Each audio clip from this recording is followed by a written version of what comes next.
dropped the book. I dropped the book. It's okay, I have the book now.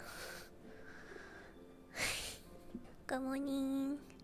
Sorry for the late start. I just, I don't know, I just didn't feel like waking up extra early this week.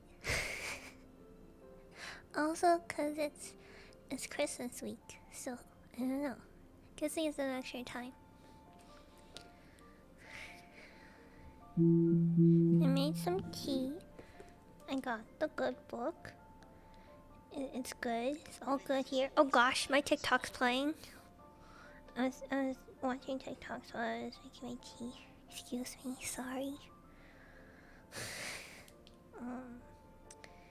There we go. No more TikToks.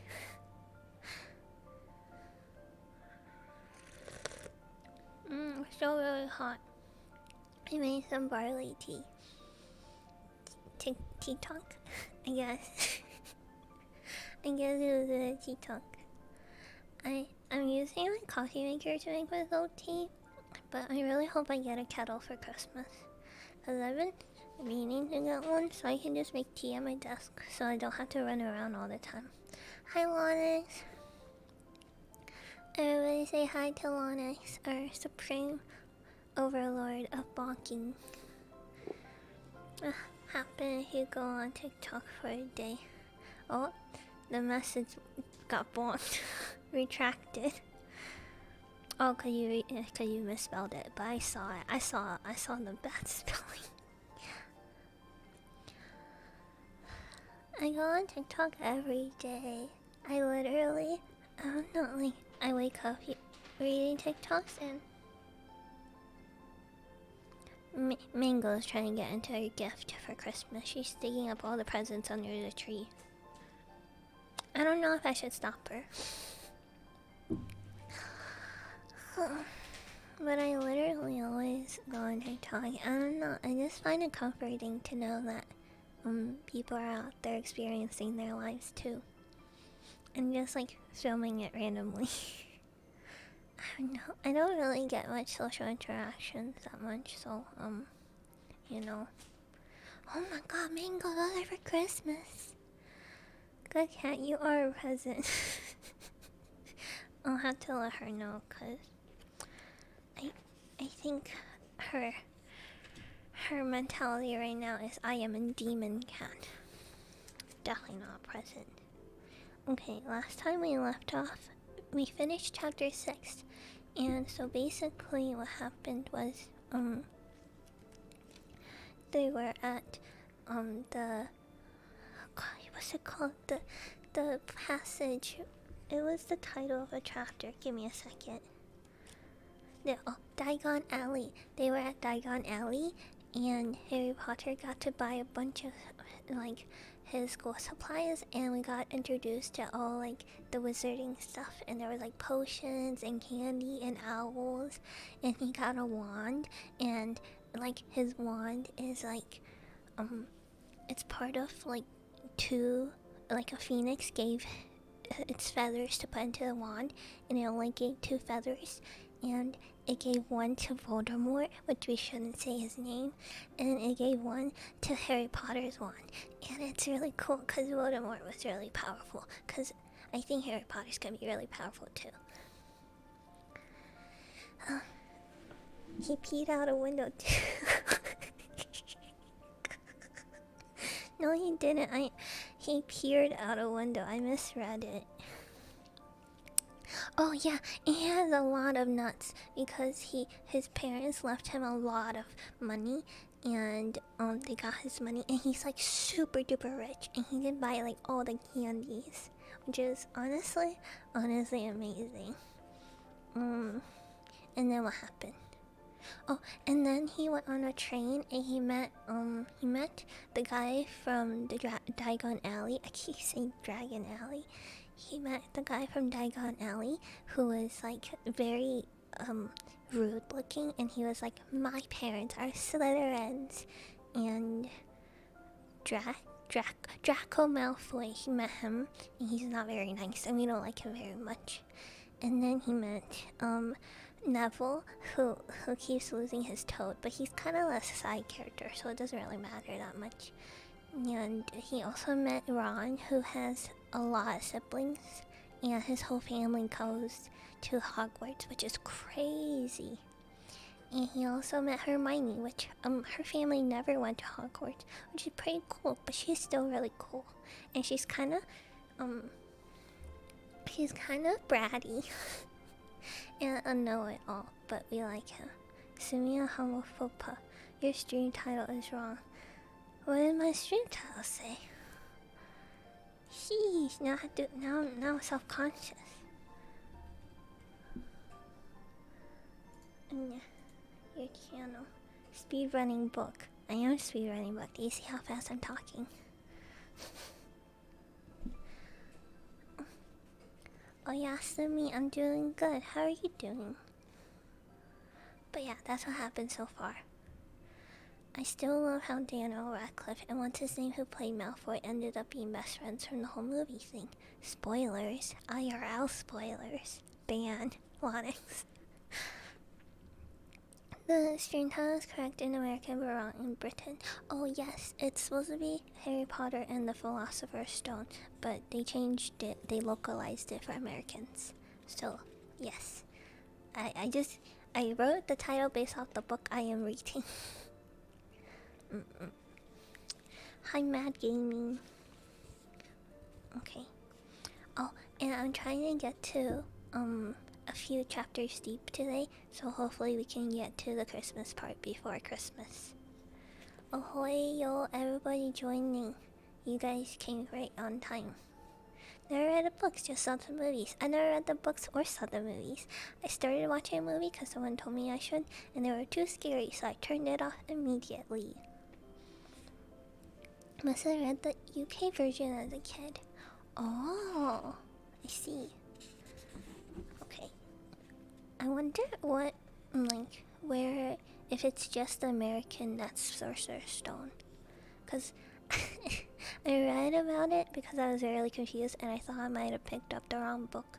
And they say it's because people didn't think if Americans would pick up a book called Harry Potter and the Philosopher's Stone. Because Americans would find philosophy boring. So we'll see if Sorcerer's Stone attracts more people. After the first book, watch the first one. Oh yeah, I'd love to do a watch along if you guys would be interested or not. Should we maybe split the difference and change the title to Magic Person Stone? I think that's too much. And no one's gonna be able to Google this. I was planning to make bubble tea today, so I have a lot of black tea steeping on the stove, and it's like making the whole house smell like black tea, and it is lovely. So, this is the scene you're working with. It's me with my cup of barley tea, and with a giant pot of black tea steeping on the stove. And I'm about to read you Harry Potter and scene. Okay. Not and scene, I mean start. Should I take off the tail? I find it quite in the way. Maybe that's better. I don't know. People like when it's there. I'm a people pleaser. People. In my country, the title's literally translated to Sacred Stone. Oh, see, I don't even know where the stone comes in. I've been so busy worrying about Harry Potter. Okay.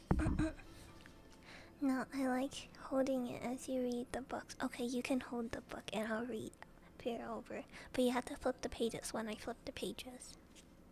Okay, this is chapter 6.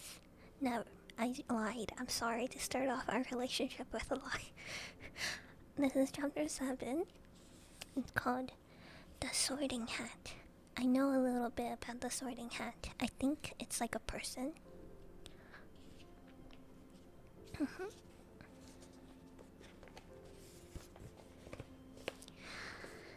The door swung open once again. A tall black-haired... Oh wait, what just happened? Oh, okay. So Hagrid just dropped the kids off at the front of Hogwarts, and he raised his fist and knocked 3 times on the castle door. Okay, chapter 7. Sorting Hat. The door swung open at once. A tall black-haired witch in emerald green robe stood there. She had a very stern face, and Harry's first thought was that this was not someone to cross. Their first years, Professor McGonagall, said Hagrid. I don't remember the accent I gave them, so I will try. Thank you, Hagrid. I will take them from here. She pulled the door wide open. The entrance hall was so big you could have fit the whole of Dursley's family in it. The stone walls were lit with flaming torches like the ones at Gringotts, and the ceiling was too high to make out, and a significant marble staircase facing them led to the upper floors. Let me take a sip. I was trying to do a Scottish accent last time, but I don't know if he's actually Scottish.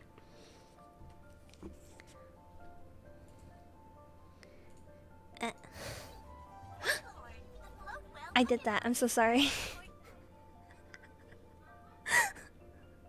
I didn't mean to do that. I accidentally clicked something. Okay. I'm just gonna, yep, okay. Off to a good start. They followed Professor McGonagall across the flagstone floor.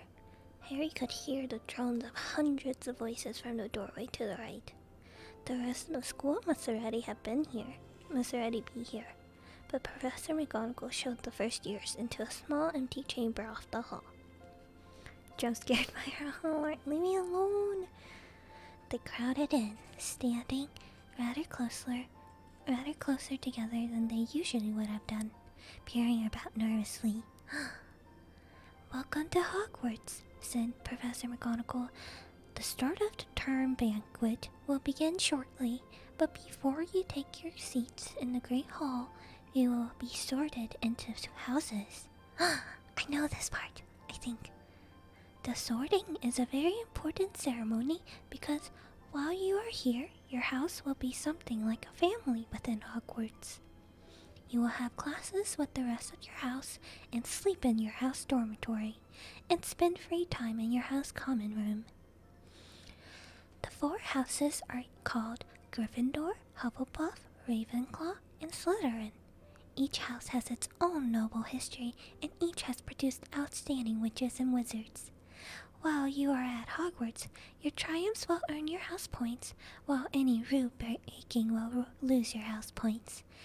At the end of the year, the house with the most points is awarded the House Cup, a great honor. I hope that each of you will be a credit to whichever house you become. The sorting ceremony will take place in a few moments in front of the rest of the school. I suggest you all smarten yourselves up as much as you can while you're waiting. Her eyes lingered for a minute on Neville's cloak, which was fastened under his left ear. And Ron smudged. How do you say the word? Ron smudged nose. That doesn't seem right. Whatever. Harry nervously tried to flatten his hair. I shall return when we are ready for you, said Professor McGonagall. Please wait quietly. And she left the chamber. Harry swallowed. How exactly do they sort us into houses? He asked Ron. Some sort of test, I think. Fred said it hurts a lot, but I think he was joking. Harry's heart gave a horrible jolt. A test? In front of the whole school? But he didn't have any magic yet. What on earth would he have to do? He had expected something like this the moment they arrived.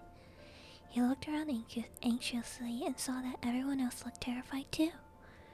No one was talking much except for Hermione Granger, who was whispering very fast about all the spells she'd learned and wondering which one she'd need. Harry tried hard not to listen to her. He'd never been more nervous. Never. And not even when he had to take school report home to the Dursley, saying that he'd somehow turned his teacher's wig blue. He kept his eyes fixed on the door. Any second now, Professor McGonagall would come back and lead him into his doom. How come the people don't know what's gonna happen? I feel like some of them have, like, wizarding households and they would know. Smudged.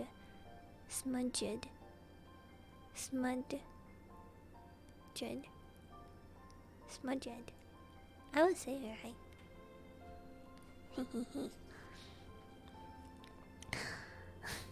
Then something happened that made him jump about a foot in the air.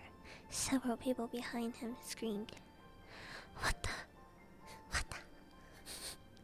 He gasped, so did the people around him. About 20 ghosts had streamed through the back wall. Pearly white and slightly transparent, they glided across the room, talking to one another and hotly glancing at the first years. They seemed to be arguing. What looked like a fat little monk was saying, "Forgive and forget, I say. We ought to give him a second chance." "My dear Fleur, haven't you given Peeves all the chances he deserves? He gives us all a bad name, and you know, he's not really even a ghost. I say, what are you all doing here?" A ghost wearing a ruff and tights had suddenly noticed the first years. Nobody answered. "New students," said the fat friar, smiling around at them. "About to be sorted, I suppose." A few nodded mutely. "I hope I see you in Hufflepuff," said the friar. "My old house, you know." "Move along," said a sharp voice. "The sorting ceremony's about to start." Wait, are they actually ghosts? Wait, are they still, like, part of the school if they say that was their old house? Did they die? Are they forever haunted? Who knows? Who knows? Professor McGonagall had returned. One by one, the ghosts floated away through the opposite wall. "Now form a line," Professor McGonagall told the first years, "and follow me." Feeling oddly as though his legs had turned to lead, Harry got into a line behind a boy with sandy hair, with Ron behind him, and they walked out of the chambers, back across the hall, through a pair of double doors into the Great Hall. Harry had never imagined such a strange and splendid place. It was lit by thousands and thousands of candles that were floating in mid-air along 4 long tables where the rest of the students were sitting. These tables were laid with glittering golden plates and goblets. At the top of the hall was another long table where the teachers were sitting. Professor McGonagall led the first years up here so that they came into a halt in a line facing the other students, with the teachers behind them. Wow, they're like literally all up like in the middle of the whole thing. GG. I don't know why I said GG. It feels like I would be really nervous. I'd probably throw up. The hundreds of faces staring at them looked like pale lanterns in the flickering candlelight. Dotted here and there among the students, a ghost shone misty silver. Wait, the ghosts are just students!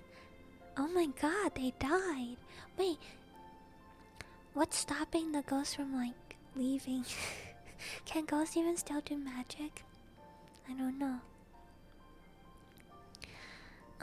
Mainly to avoid all the staring, Harry looked upwards and towards a black ceiling dotted with stars.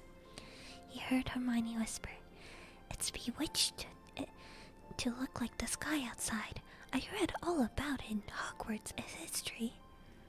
It was hard to believe that there was a sitting ceiling there at all, and that the Great Hall didn't simply open to the heavens. Harry quickly looked down at Professor McGonagall silently as she placed a 4-legged stool in front of the first years.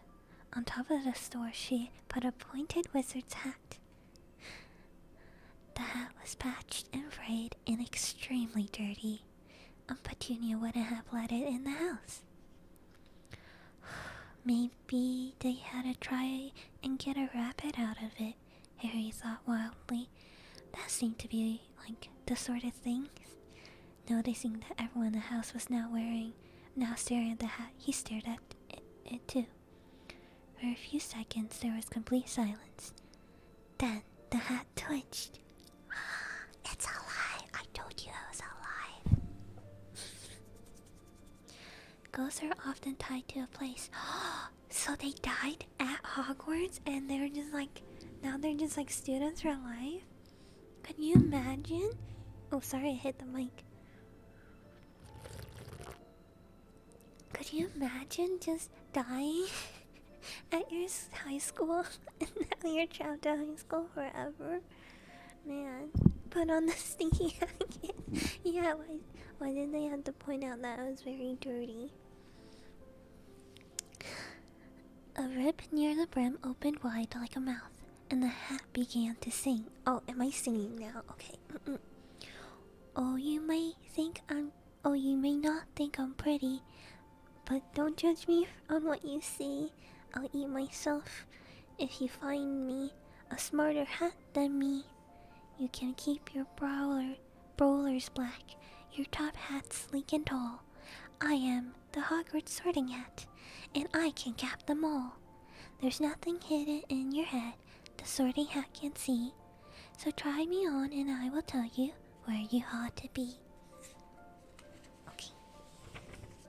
Oh, there's more. There's tons of more verses. Okay. You might belong in Gryffindor where dwell the brave at heart. Their daring nerve and chivalry, their Gryffindors apart. You might belong in Hufflepuff where they all are just and loyal. Those patient Hufflepuffs are true and unafraid of toil. Or yet in wise old Ravenclaw, you have a ready mind, where those of wit and learning will often find their kind. Or perhaps in Slytherin, you'll make your real friends. Those cunning folks use any means to achieve their ends. So put me on, don't be afraid, and don't get in a flap. You're in safe hands, though I have none, for I am a thinking cap. Oh, I see. So then why do people not like Hufflepuff? They sound nice. They're just loyal. The whole house burst into applause as the hat finished singing its song. It bowed to each of the 4 tables, then became quite still again. So, we've just got to try on the hat, Ron whispered to Harry. I'll kill Fred. He's going on about wrestling a troll. Harry smiled weakly. Yes, trying on the hat was a lot better than having to do a spell, but he wished they could have tried it on without everyone watching. The hat seemed to be asking rather a lot, and Harry didn't feel brave or quick-witted enough or any of it at the moment. If only the hat had mentioned a house for people who felt quite queasy, that would have been the one for him. Aww. Professor McGonagall now stepped forward holding a long roll of parchment. When I call your name, you will put on a hat and sit on the stool to be sorted. Abbott Hannah, a pink-faced girl with blonde pigtails, stumbled out of line, put on the hat, which fell right down over her eyes, and sat down. A moment paused, and Hufflepuff, shouted the hat. The table on the right cheered and clapped as Hannah went to sit down at the Hufflepuff table. Harry saw the ghost of the fat friar wave merrily at her. Bones Susan. Hufflepuff, shouted the hat again, and Susan scuttled off to sit next to Hannah. Boot Terry. Ravenclaw. The table was second from the left clapped this time. Several Ravenclaws stood up to shake hands with Terry as he joined them. Brocklehurst Mandy went to Ravenclaw too, but Brown Lavender became the first new Gryffindor, and the table on the far left exploded with chairs. Harry could see Ron's twins catcalling. Bulstrode Millicent became a Slytherin. Perhaps it was Harry's imagination. After all, he'd heard about Slytherin, but he thought they looked like an unpleasant lot. Ravenclaw is what you'd be sorted into. I kind of want to take one of those tests where it sorts you into, like, a thing. I hope I don't get Slytherin. That would be awkward, though. Oh, he was starting to feel definitely sick now. He remembered getting picked for teams during gym at his old school. He had always been the last to be chosen, not because he was no good, but because no one wanted Dudley to think they liked him. Finn, Fletchley, Justin, Hufflepuff. Sometimes Harry noticed the hat shouted out the house at once, but at others it took a while to decide. Finnegan Seamus, the sandy-haired boy next to Harry in line, sat on the stool for a whole minute before the hat declared him a Gryffindor. Granger Hermione almost ran to the stool and jammed the hat eagerly on her head. Gryffindor, shouted the hat. Ron groaned. A horrible thought struck Harry, as horrible a thought as always do when you're very nervous. What if he wasn't chosen at all? What if he just sat there with the hat over his eyes for ages, until Professor McGonagall jerked it off his head and said that it had obviously been a mistake and he'd better get back on the train. When Neville Longbottom, the boy who kept losing his toad, was called, he fell over on his way to the stool. The hat took a long time to decide with Neville. When it finally shouted, Gryffindor! Neville ran off, still wearing it, and had to jog back amid gales of laughter to give it back to MacDougall Morag. Malfoy swaggered forward when his name was called and got his wish at once. The hat had barely touched his head when it screamed, Slytherin! Malfoy went to join his friends, Crabbe and Goyle, looking pleased with himself. There weren't many left now. Moon, Knot, Parkinson's. Then a pair of twins girls, Petal and Petal. Then Perks Sally Ann. And then, at last, Potter Harry. As Harry stepped forward, whispers suddenly broke out like little hissing fires all over the hall. Potter, did she say? The Harry Potter? The last thing Harry saw before the hat dropped over his eyes was the hall full of people craning to get a good look at him. Next second, he was looking at a black inside of the hat. He waited. Said the small voice in his ear. Difficult. Very difficult. Plenty of courage, I see. Not a bad mind either. There's talent, oh my goodness, yes. Oh, and a nice thirst to prove yourself. Now that's interesting. So where shall I put you? Harry gripped the edges of the stool and thought, not Slytherin, not Slytherin. Not Slytherin, eh? Said the small voice. Are you sure? You could be great, you know. It's all here in your head, and the Slytherin will help you on your way to greatness. No doubt with that, no. Well, if you're sure, better be Gryffindor. Harry heard the hat shout the last word to the whole hall. He took off the hat and walked shakily towards the Gryffindor table. He was so relieved to have been chosen and not be put in Slytherin. He hardly even noticed that he was getting the loudest cheer yet. Percy the prefect got up and shook his hand vigorously while the Weasley twins yelled, We got Potter! We got Potter! Harry sat down opposite the ghost in the rough he'd seen earlier. The ghost patted his arm, giving Harry the sudden horrible feeling that he just plunged it into a bucket of ice-cold water. Wait, so the ghost can touch you, but it just feels really cold. Yo.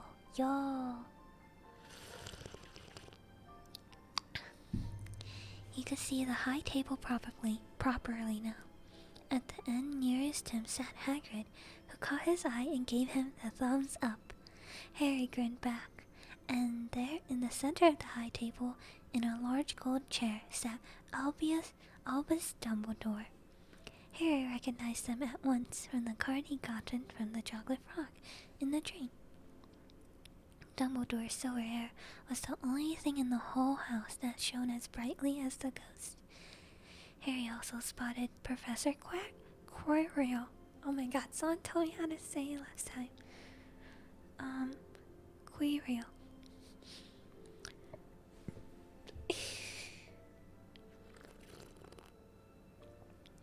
You went through the ghosts when you touched them. They made you something called ectoplasm. Ectoplasm. Like squirrel without the quirrel. Quirrel.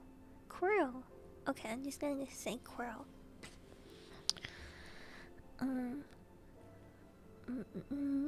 He spotted Professor Quirrell too, the nervous young man from the leaky cauldron.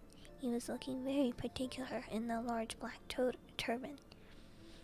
And now there were only 3 people left to be sorted. Thomas Dean, a black boy even taller than Ron, joined Harry at the Gryffindor table. Turpin Lisa became a Ravenclaw, and then it was Ron's turn. He was pale green by now. Harry crossed his fingers under the table, and a second later the hat shouted, "Gryffindor!" Harry clapped loudly with the rest as Ron collapsed into the chair next to him. "Well done, Ron. Excellent," said Percy Weasley pompously across Harry as Zambini Blaze was made a Slytherin. Professor McGonagall rolled up her skull and took the sorting hat away. Harry looked down at his empty golden plate. He had only just realized how hungry he was. The pumpkin pasties seemed ages.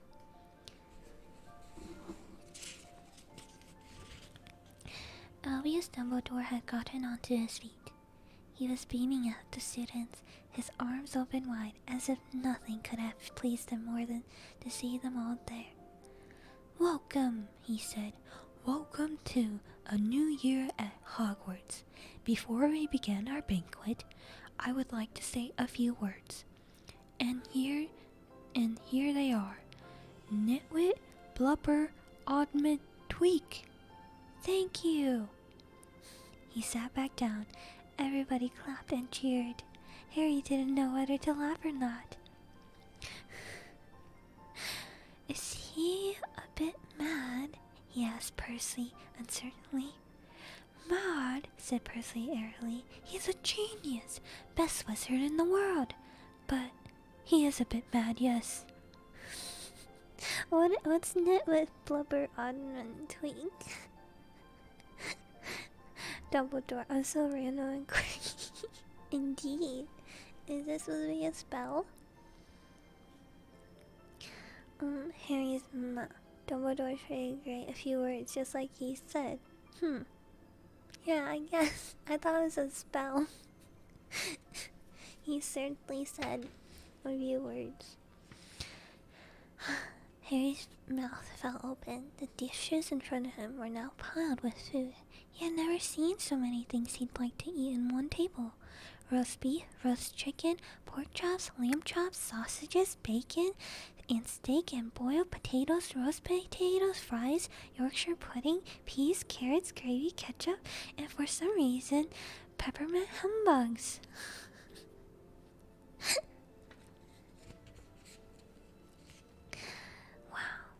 The Dursleys had never exactly starved Harry, but he'd never been allowed to eat as much as he'd like.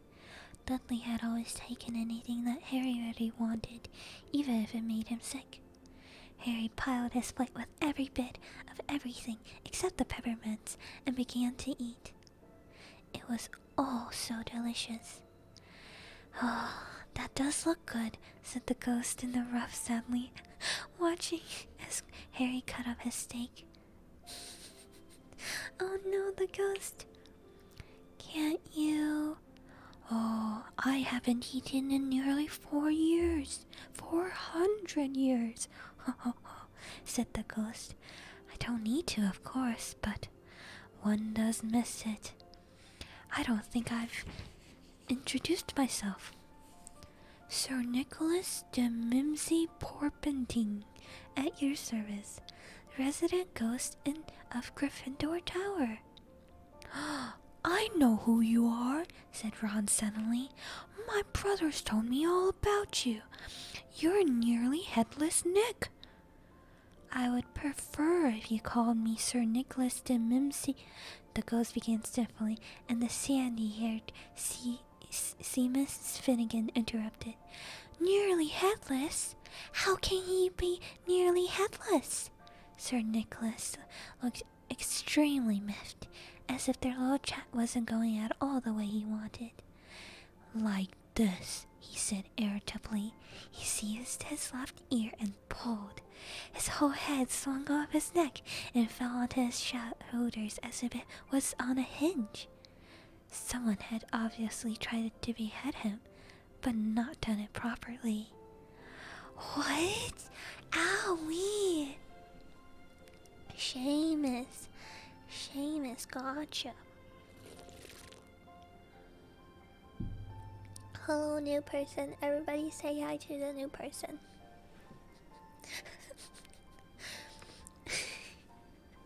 everybody say hi, new person. Seamus. Where are we? Looking pleased at the stunned looks on their faces, nearly headless Nick flipped his head back onto his neck, coughed, and said, So, new Gryffindors, I hope you're going to help us win the house championship this year. Gryffindors have never gone so long without winning. Slytherins have got the cup 6 years in a row, and the bloody Barons become almost unbearable. He's the Slytherin ghost.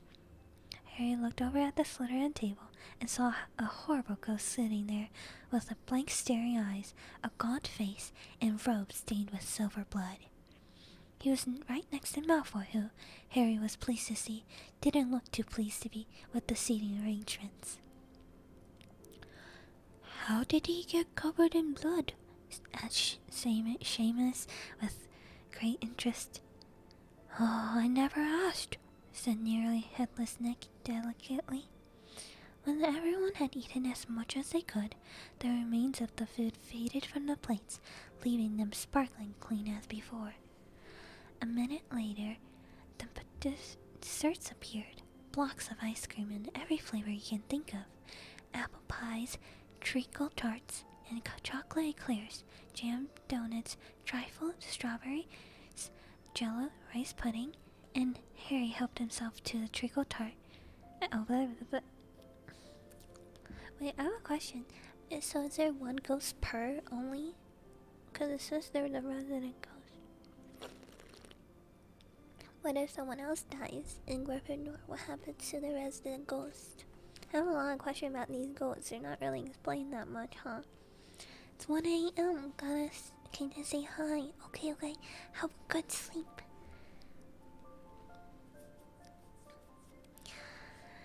As Harry helped himself to a treacle tart, the talk turned to their families. Oh, I'm half and half, said Seamus. Me dad's a muggle. Me mom didn't tell him she's a witch till after they were married. Bit of a nasty shock for him. The others laughed. What about you, Neville? Said Ron. Well, me gran brought me up and she's a witch, said Neville, but the family thought I was full muggle for ages. My great-uncle Algie kept trying to catch me off guard and force some magic out of me. He pushed me off the end of a Blackpool pier once, and I nearly drowned, but nothing happened till I was 8. Great-uncle Algie came around for dinner, and he was hanging me out of an upstairs window by the ankles when my great-aunt Enid offered him a ring, and he accidentally let go. But I bounced all the way down the garden and into the road. They were all really pleased. Gran was crying. She was so happy. And you should have seen their faces when I got in here. They thought it might not be magic enough to come, you see. Great-uncle Algie was so pleased he brought me my toad. Harry's On Harry's other side, Percy Weasley and Hermione were talking about lessons. Oh, I do hope they start right away. There's so much to learn, and I'm particularly interested in transfigurations, you know. Turning something into something else, of course. It's supposed to be very difficult. Oh, you'll be starting off small, just matches into needles and that sort of thing. Harry, who was starting to feel warm and sleepy, looked up at the high table again. Hagrid was drinking deeply from his goblet. Professor McGonagall was talking to Professor Dumbledore, and Professor Squirrel, in his absurd turban, was talking to a teacher with greasy black hair, a hooked nose, and shallow skin. Da da da. It's Voldemort.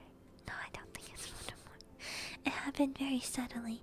The hook-nosed teacher looked past Quirrell's turban straight into Harry's eyes, and a sharp, hot pain shot across the scar on Harry's forehead. Oh my god, it's Voldemort! Disguised as a teacher. Ouch! Harry clasped his hand onto his head. What is it? Asked Percy. Nothing. The pain has gone quickly as it came. Harder to shake off was the feeling Harry had gotten from the teacher's look. A feeling that he didn't like Harry at all. Who's that teacher talking to Professor Quirrell? He asked Percy. Oh, you know Quirrell already, do you? No wonder he looks so nervous. That's Professor Snape. He teaches potions, but he doesn't want to, and everyone knows he's after Quirrell's job. Knows an awful lot about the dark arts, that Snape. It's Voldemort, Snape. Mr. Voldemort, Snape. Harry watched Snape for a while, but Snape didn't look at him again. At last, the desserts too disappeared, and Professor Dumbledore got to his feet again. The hall fell silent. Just a few more words now that we are all fed and watered. I have a few start-of-term notices to give you. First of all, it should be noted that the forest on the grounds is forbidden to all pupils, and a few of our older students would do well to remember that as well. Dumbledore's eyes twinkled, flashed in the direction of the Weasley twins. I have also been asked by Mr. Filch, the caretaker, to remind you all that no magic should be used between classes and corridors. Quidditch trials will be held in second week of the term. Anyone interested in playing for their house team should contact Madam Hooch. And finally, I must tell you all that this year, the third floor corridor on the right-hand side is out of bounds to everyone who does not wish to die a painful death. Harry laughed, but he was one of the few who did. He's not serious, he muttered to Percy. Must be, said Percy, frowning at Dumbledore. It's odd, because he usually gives us a reason as to why we're not allowed to go somewhere. The forest is full of dangerous beasts, everyone knows that. I do think he might have told us prefects, at least. And now, before we head back to bed, let us sing the school song, cried Dumbledore. Harry noticed that the other teacher's smile had become rather fixed. Dumbledore gave his wand a little flick, as if he was trying to get a fly off the end, and a long golden ribbon flew out of it, which rose high above the tables, twisted itself snake-like into words. Oh my god, that's so cool! Everyone pick their favorite tune, said Dumbledore, and off we go. And the school bellowed. Hogwarts, Hogwarts, Hogwarty, Hogwarts. Teach us something, please. Whether we be old and bald, our young with scabby knees, our heads could do some with some filling. I have no idea. with some interesting stuff. For now they're bare and full of air that flies and bits of love. So teach us things worth knowing. Bring back what we've got. Just do your best, we'll do the rest, and we'll learn until our brains all rot. Yeah! I thought I knew what tune it was to, but no. Obviously no. You said pick a tune, so by default you're doing right. Thank you. Yes, yes. Obviously. Everyone finished the song at different times. At last, only the Weasley twins were left singing along to a very slow funeral march. Dumbledore conducted their last few lines with his wand, and when they had finished, he was one of those who had clapped the loudest. Ah, music, he said, wiping his eyes. A magic beyond all we do here. And now, bedtime. Off you trot. Gryffindor first years followed Percy through the chattering crowds, out of the Great Hall, and up the marble staircase.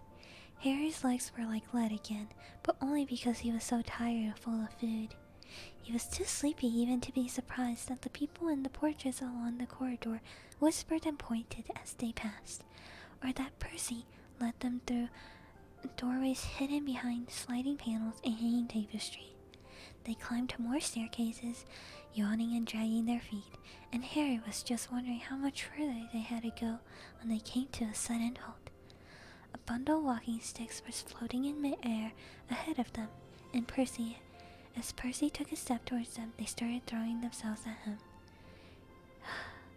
Peeves, he whispered to the first year, a poltergeist. He raised his voice. Peeves, show yourself. A loud, rude sound, like the air being let out of a balloon, answered.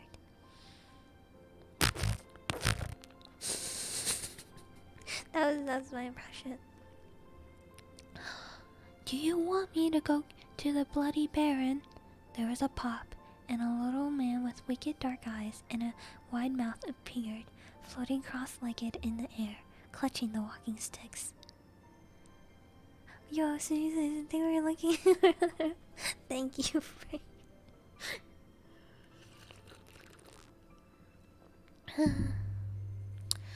Ooh, he said with an evil cackle. Ickle Fusties, what fun. He swooped suddenly at them. They all ducked. Go away, Peeves, or the Baron will hear about this. I mean it, barked Percy. Peeves stuck out his tongue and vanished, dropping the walking sticks on Neville's head. They heard him zooming away, rattling coats of armor as he passed. Oh, you want to watch out for Peeves, said Percy, as they settled off again. The Bloody Baron's the only one who can control him. He won't even listen to us prefects. Here we are. At the very end of a corridor hung a portrait of a very fat woman in a pink sleek silk dress. Passwords, she said. Caput Draconius, said Percy, and the portrait swung forward to reveal a round hole in the wall. They all scrambled through it. Neville needed a leg up, and found themselves in the Gryffindor common room, a cozy, round room full of squashy armchairs. Squashy. Percy directed the girls through one door to their dormitory, and the boys through another. At the top of the spiral staircase, they were obviously in one of the towers. They found their beds at last. 5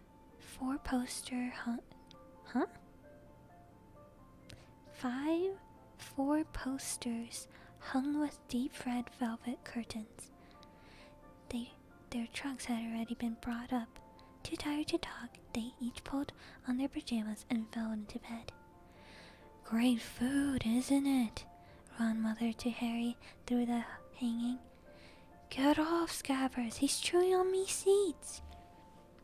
Harry was going to ask Ron if he had any of the treacle tart, but he fell asleep almost at once. Perhaps Harry had eaten a bit too much, because he had a very strange dream. He was wearing Professor Quirrell's turban, which kept talking to him, telling him that he must transfer to Slytherin at once, because it was his destiny. Harry told the turban he didn't want to be in Slytherin, and it got heavier and heavier, and he tried to pull it off, but it tightened painfully. And then there was Malfoy, laughing at him as he struggled with it.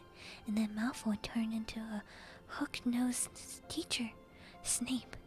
The one who was laughed became high and cold, and there was bursts of green lights, and then suddenly Harry woke, sweating and shaking. He rolled over and fell asleep again, and then, when he awoke, it was the next day, and he actually didn't remember the dream at all. 4 posters, they have pillars and a canopy. Oh, okay. Gotcha. It's like 5 beds with pillars and a canopy. Fancy.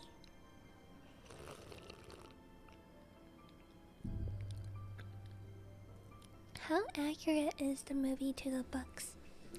Like, is it very, very accurate? Will I be able to see the 4 posters in the movie? Oh, that was the end to chapter 7. Okay. Chapter 8. The Potions Master. Oh, I think they're actually starting to do class. Leave some stuff out, but visually, I think they did great. Oh, okay. Okay. Have a good night, Yuji. I can't wait for the actual magic parts.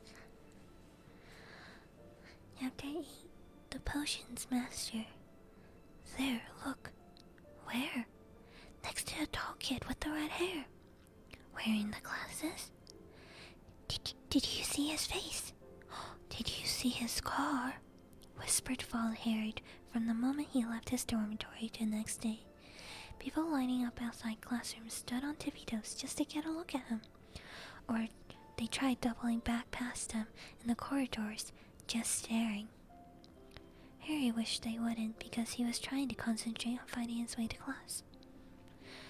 There was over 142 staircases at Hogwarts.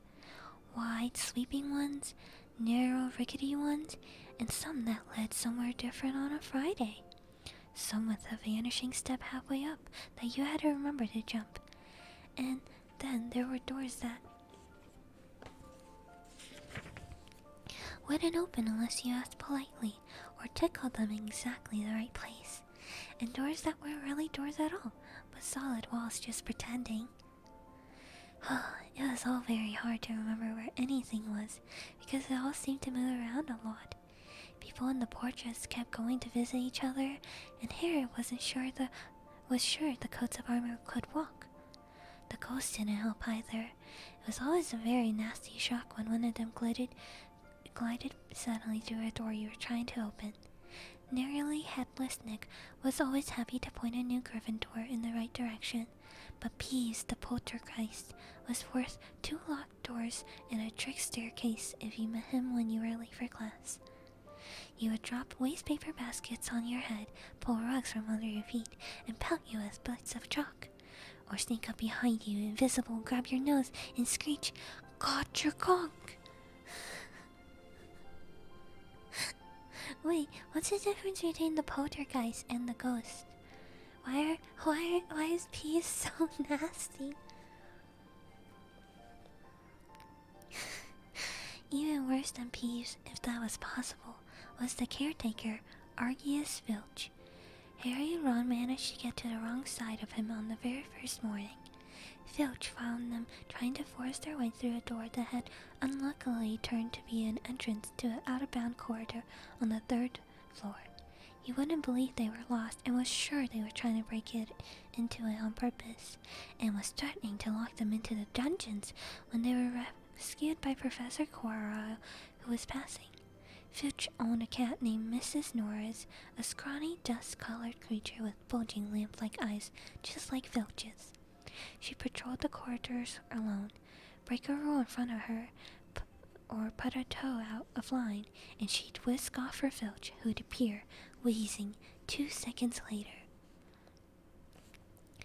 A poltergeist is a noisy ghost, literally. They exist to cause trouble.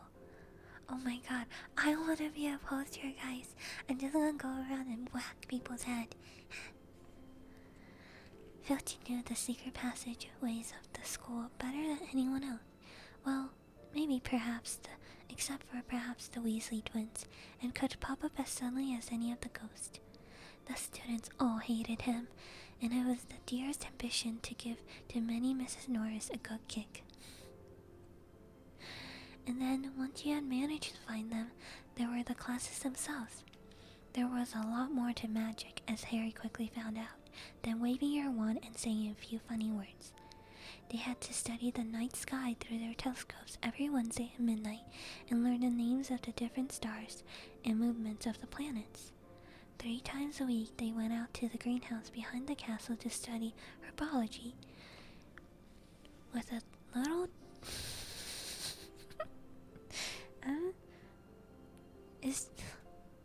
with a little dumpy little witch called Professor Sprout. I don't know, cause I just think dumpy means butt.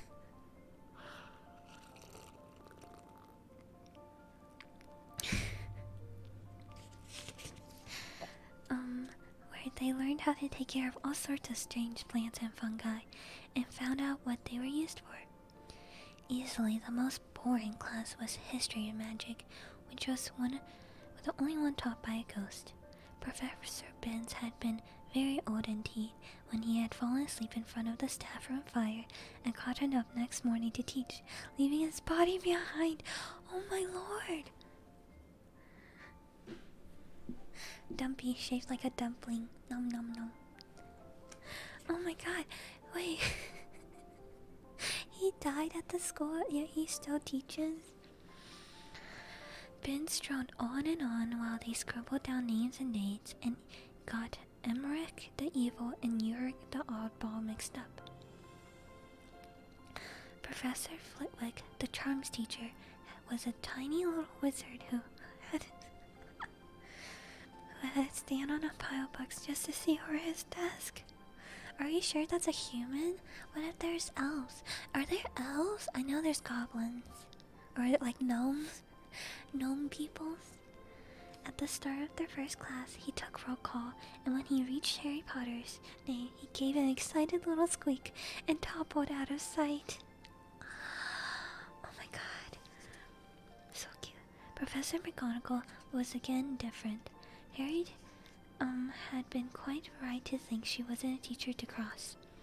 Strict and clever, she gave them a talking to the moment they sat down on her first class.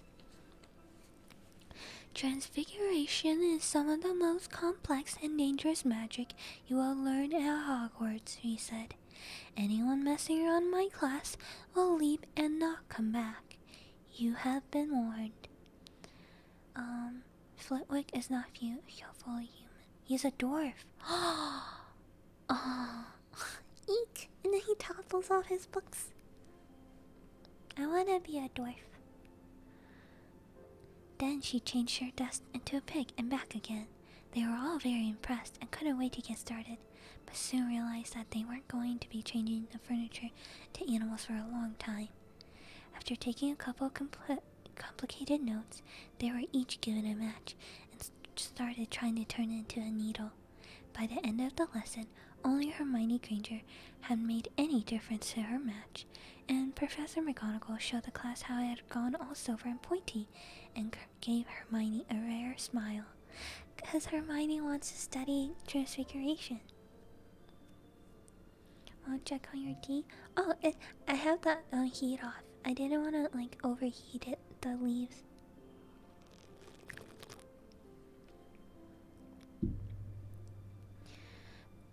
The class everyone had been looking forward to was Defense Against the Dark Arts. But Quirrell's jokes turned to be a bit of a joke. Oh, Quirrell's lesson turned to be a bit of a joke.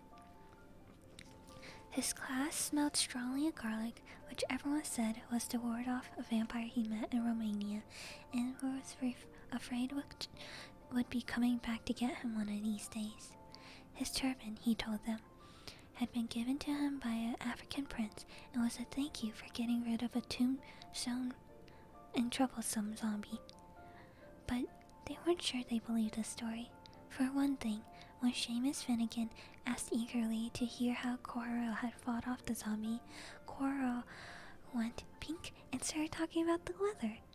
And for another, they had noticed that funny smell hung around the turban, and the Weasley twins insisted that it was stuffed full of garlic as well, so that Cora was protected wherever he went.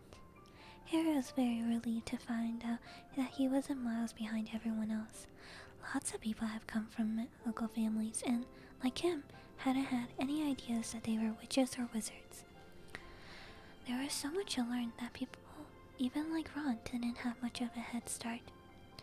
Friday was the most important day for Harry and Ron. They finally managed to find their way to the Great Hall for breakfast without getting lost once. "What have we got today?" Harry asked Ron as he poured sugar onto his porridge. "Double potions with the Slytherins," he said. Snape's the head of Slytherin's house, and they say he always favors them. So we'll be able to see if that's true. Wish McGonagall would favor us," said Harry. Professor McGonagall was head of the Gryffindor house, but it hadn't stopped her from giving him a huge pile of homework the day before. And just then, the mail arrived. Harry had gotten used to this by now, but it had given him a bit of a shock on the first morning, when about 100 owls had suddenly streamed into the Great Hall during breakfast, circling the tables until they saw their owners, dropping letters and packages into their laps. Hedwig hadn't bought Harry anything so far. She sometimes flew in to nibble his ear and have a piece of toast before going off to sleep in the owlery with the other school owls. This morning, however, she spluttered down between the marmalade and the sugar bowl and dropped a note into Harry's plate. Harry tore it open at once. It said in very untidy scrawl, "Dear Harry, I know you get Fridays afternoons off. So, would you like to come and have a cup of tea with me around 3? I want to hear all about your first week. Send us an answer back with Hedwig. Hagrid." Harry borrowed Ron's scribble, "Yes, please, see you later," on the back of the note and sent Hedwig back off again. It was lucky that Harry had tea with Hagrid to look forward to, because potions lessons turned out to be the worst thing that had happened to him so far.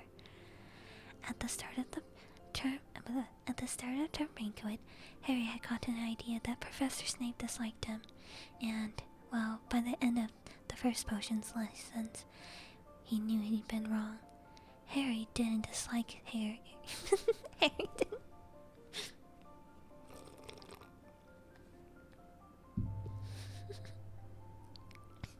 Snape didn't look just like Harry. He hated him. Potion lessons took place down in one of the dungeons. It was colder here than up in the main castle, and would have been quite creepy enough without the pickled animals floating in glass jars all around the walls. Ew, gross. They still do that. Snape, like Flitwick, started the class by taking roll call, and like Flitwick, paused at Harry's name. "Ah, yes," he said softly. "Harry Potter, our new celebrity." Draco Malfoy and his friends Crabbe and Goyle snickered behind their hands. Snape finished calling the names, looked up at the class. His eyes were black like Hagrid's, but they had none of Hagrid's warmth. They were cold and empty, and made you think of dark tunnels. "You are here to begin learning the subtle science and exact art of potion making," he began. He spoke in barely more than a whisper, but they caught every word. Like Professor McGonagall, Snape had the gift of keeping a class silent without effort. "As there is little foolish wand waving here, many of you will hardly believe this is magic.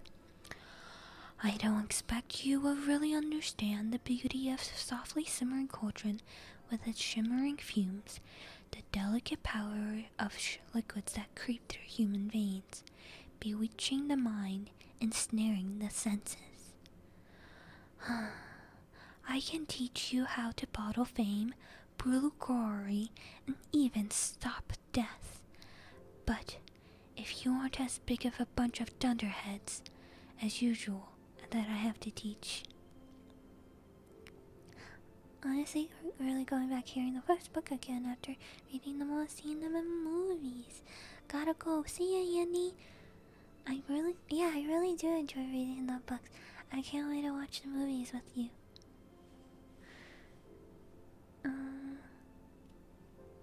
Even stop for death. Yes, exactly what I meant to say. More silence followed his little speech. Harry and Ron exchanged looks with raised eyebrows. Hermione Granger was on the edge of her seat and looked desperately to start proving that she wasn't a dunderhead. Potter, said Snape subtly. What would I get if I added powdered fruit of asphodel to an infusion of wormwood? Powdered fruit of what? To infusion of what? Harry glanced at Ron, who looked as stumped as he would. Hermione's hand shot into the air. I don't know, sir, said Harry. Snape's lips curled into a sneer. Tut tut, fame clearly isn't everything. He ignored Hermione's hand. Let's try again, Potter. Where would I look if I told you to find me a bezoar? Hermione stretched out her hand as high into the air as it would go without her leaving her seat. But Harry didn't have the faintest idea what a bezoar was. He tried not to look at Malfoy, Crabbe, and Goyle, who were shaking with laughter. I don't know, sir. I know the bezoar one. Tell me the bezoar one. Thought you wouldn't open a book before coming, eh, Potter? Harry forced himself to look straight into the cold eyes. He had looked through his books at the Dursleys, but did Snape expect him to remember everything in 1,000 magical herbs and fungi? Goat stomach. Oh, yuck. Bezoar. Snape was still ignoring Hermione's quivering hand. What is the difference, Potter, between monkshood and wolfsbane? At this, Hermione stood up, her hand stretching towards the dungeon ceiling. I don't know, said Harry quietly. I think Hermione does, though. Why don't you try with her? Few people laughed. Harry caught Seamus's eye, and Seamus winked. Seamus. Snape, however, was not pleased. Sit down, he snapped at Hermione. For your information, Potter, asphodel and wormwood make a sleeping potion so powerful it's known as the draught of the living dead. A bezoar is a stone taken from the stomach of a goat, and it will save you from most poisons. And for monkshood and wolfsbane, they are the same plant, which goes by the name alkanite. Well, why aren't you all copying that down? You're right! Yo, you got a smart wizard.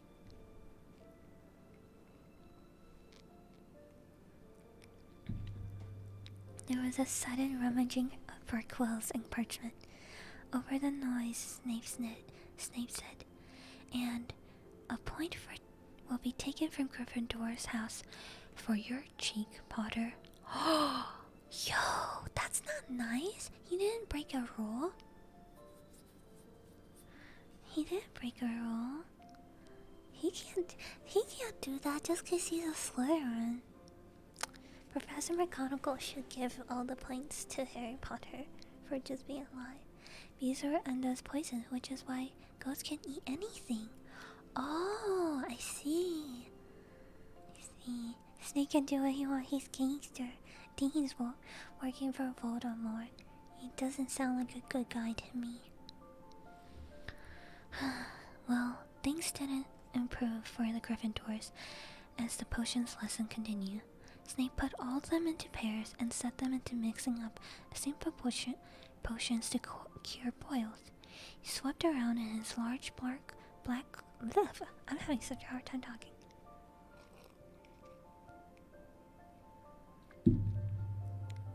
He swept around in his long black cloak, watching them weigh dried nettles and crushed snake's fangs. Snake's fangs. I'm on chapter 8, yes. Criticizing almost everyone except Malfoy, who he seemed to like. He was just telling everyone to look at the perfect way Malfoy had stewed his horned slugs when a cloud of acid green smoke and loud hissing filled the dungeon. Oh, Neville had somehow managed to melt Seamus's cauldron into a twisted blob, and their potion was sweeping across the stone floor, burning holes in people's shoes. Oh no, within seconds, the whole class was standing on their stools, while Neville, who had been drenched in the potion when the cauldron collapsed, moaned in pain as angry red boils sprang up all over his arms and legs. "Idiot boy," snarled Snape, clearing the spilled potion away with one wave of his wand. "I suppose you added the porcupine quills before taking the cauldron off the fire?" Neville whimpered as boils started to pop up all over his nose. "Take him to the hospital wing," Snape spat at Seamus. Then he rounded on Harry and Ron, who had been working next to Neville. "You, Potter, why didn't you tell him not to add the quills? Thought he'd make you look good if he gotten it wrong, did you? That's another point you've lost for Gryffindor." This was so unfair that Harry opened his mouth to argue, but Ron kicked him under their cauldron. "Don't push it," he muttered. "I've heard Snape can turn very nasty." As he climbed up the stairs out of the dungeon an hour later, Harry's mind was racing and his spirits were low. He'd lost 2 points for Gryffindor in his very first week. Why did Snape hate him so much? Okay, wait, I have a question. So are all the classes, they're not just like per, like all the Gryffindors take a class together? Because it sounded like the Malfoys were also in their class. It was like, he was there, but it sounded like it was mostly Gryffindors. But why isn't Draco taking classes with the other Slytherins? Sounds kind of sad. Also, I don't think this. How many points like do they have now? Is it in the thousands? So it's like a few points here and there. It's not a big deal, or like did he seriously mess up? Is it like they each have like 20 points and he just deducted 2? Mixed classes. Sometimes 2 houses double up. Ah, are by house and year. I see. Sometimes they got together on their potion class. I see. They did say it's a class with Slytherin, so they just didn't give you a full list. Oh, I see now. I wish there was just separate classes for each of the people, cause I feel like the thing is they all have different like personalities and learning styles. I don't know. That's just what I would do if I was Dumbledore. No biggie. There's some free advice for you.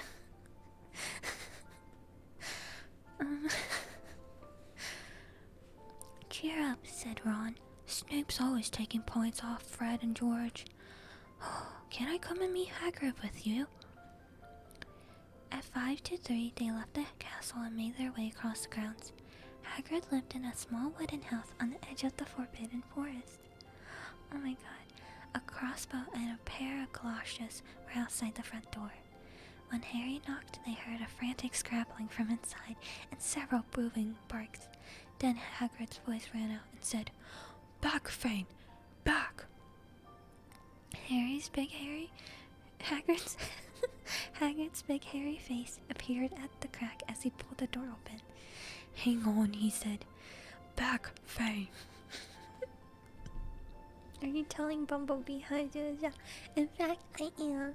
Albus Dumbledore? No, I'm the new headmaster. I think it's mostly because lacks of teachers. Oh, I see. Budget concerns. Okay, but do you really have to pay a ghost? What do they buy? They can't eat. And they get housing. You don't have to pay ghosts. I don't know. They don't need to change clothes. I don't think they sweat. He let them in, struggling to keep a hold on the collar of an enormous black boarhound. There was only one room inside. Hams and pheasants were hanging from the ceiling, a copper kettle was boiling on an open fire, and in the corner stood a massive bed with a patchwork quilt over it. Scottish, make yourselves at home, said Hagrid, letting go of Fang, who bounded straight at Ron and started licking his ears. Like Hagrid, Fang was clearly not as fierce as he looked. This is wrong, Harry told Hagrid, who was pouring boiling water over a large teapot and putting rock cakes on a plate. Another Weasley, eh? Said Hagrid, glancing at Ron's freckles. Spent half my life chasing your twin brothers away from the forest. The rock cakes were shapeless lumps with raisins that almost broke their teeth, but Harry and Ron pretended to be enjoying them as they told Hagrid all about their first lessons. Fang rested his head on Harry's knees and drooled all over his robes. Harry and Ron were delighted to hear Hagrid called Flitch that old git. For us, that cat Mrs. Norris. I'd like to introduce her to Fang sometimes. Did you know? Every time I go up to the school, she follows me everywhere. Can't get rid of her. Flitch puts her up to it. Harry told Hagrid about Snape's lessons. Hagrid, like Ron, told Harry not to worry about it, and that Snape liked hardly any of the students. But he seems to really hate me. Rubbish, said Hagrid. Why should he? Yet Harry couldn't help but think that Hagrid didn't quite meet his eyes when he said that. How's your brother, Charlie? Hagrid asked Ron. I like them a great lot, great with animals. Hagrid wondered if Hagrid... There's too many Hagrids. Harry wondered if Hagrid had changed the subject on purpose. While Ron told Hagrid all about Charlie's work with dragons, Harry picked up a piece of paper that was lying on the table under the tea cozy. It was a cutting from the Daily Prophet. It read, Gringotts break-in. Latest. Investigators continue into the break-in at Gringotts on 31st of July, widely believed to be the work of the dark wizards or witches unknown. Gringotts goblins today insisted that nothing had been taken. The vault that was searched had in fact been emptied the same day. But we're not telling you what was in there, so good keeping your nose out of it. You know what's good for you, said Gringotts spoke goblin this afternoon. I don't know, in my head, the goblins sound like goblins, you know? Is that racist?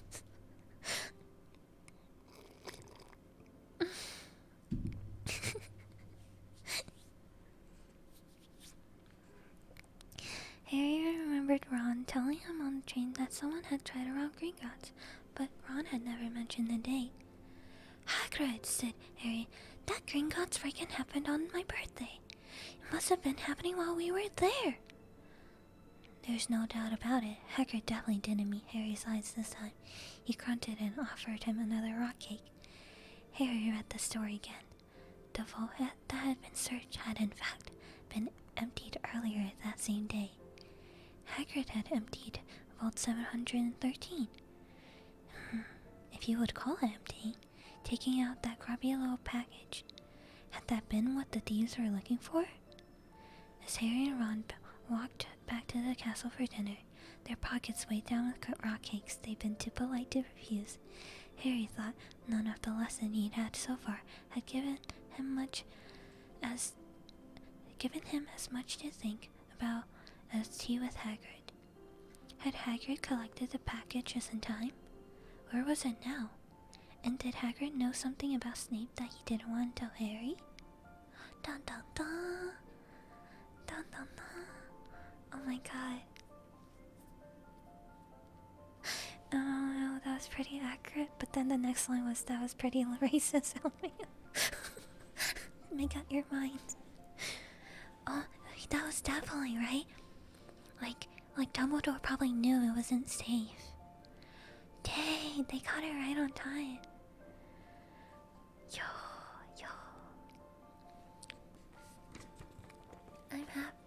I'm happy they got it in time, cause, okay, I have a suspicion that something bad's about to happen, and it's about the package. So, anyways, that was the end of chapter 8. We're now on chapter 9.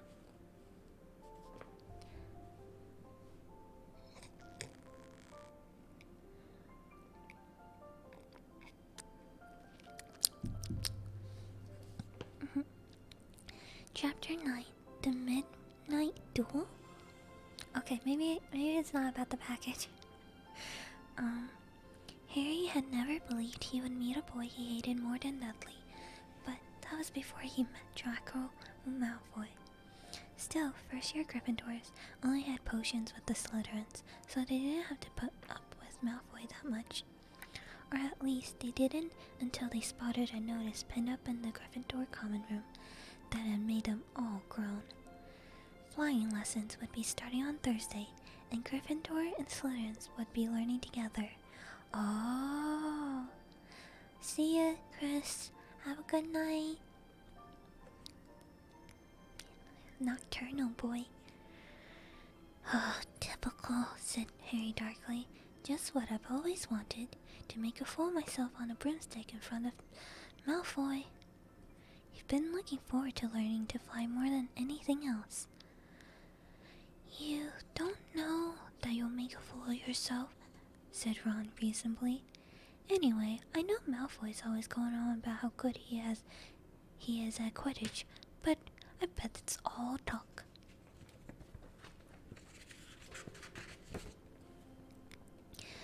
Malfoy certainly did talk a lot about flying.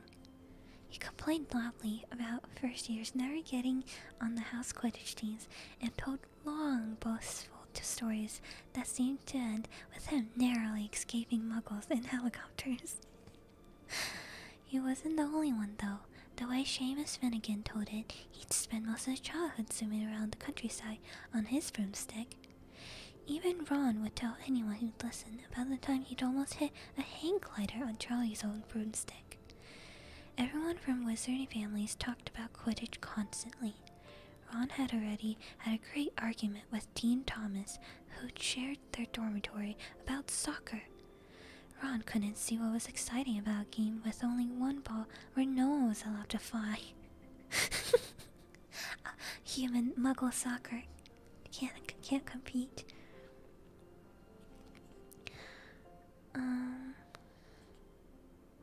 Harry had caught Ron prodding Dean's poster of West Ham's soccer team, trying to make the players move. Neville had never been on a broomstick in his life, because his grandmother had never let him near one. Privately, Harry felt she'd had a good reason, because Neville managed to have an extraordinary number of incidents even with both feet on the ground. Hermione Granger was almost as nervous about flying as Neville was. This was something you couldn't learn by heart out of books. Not that she hadn't tried.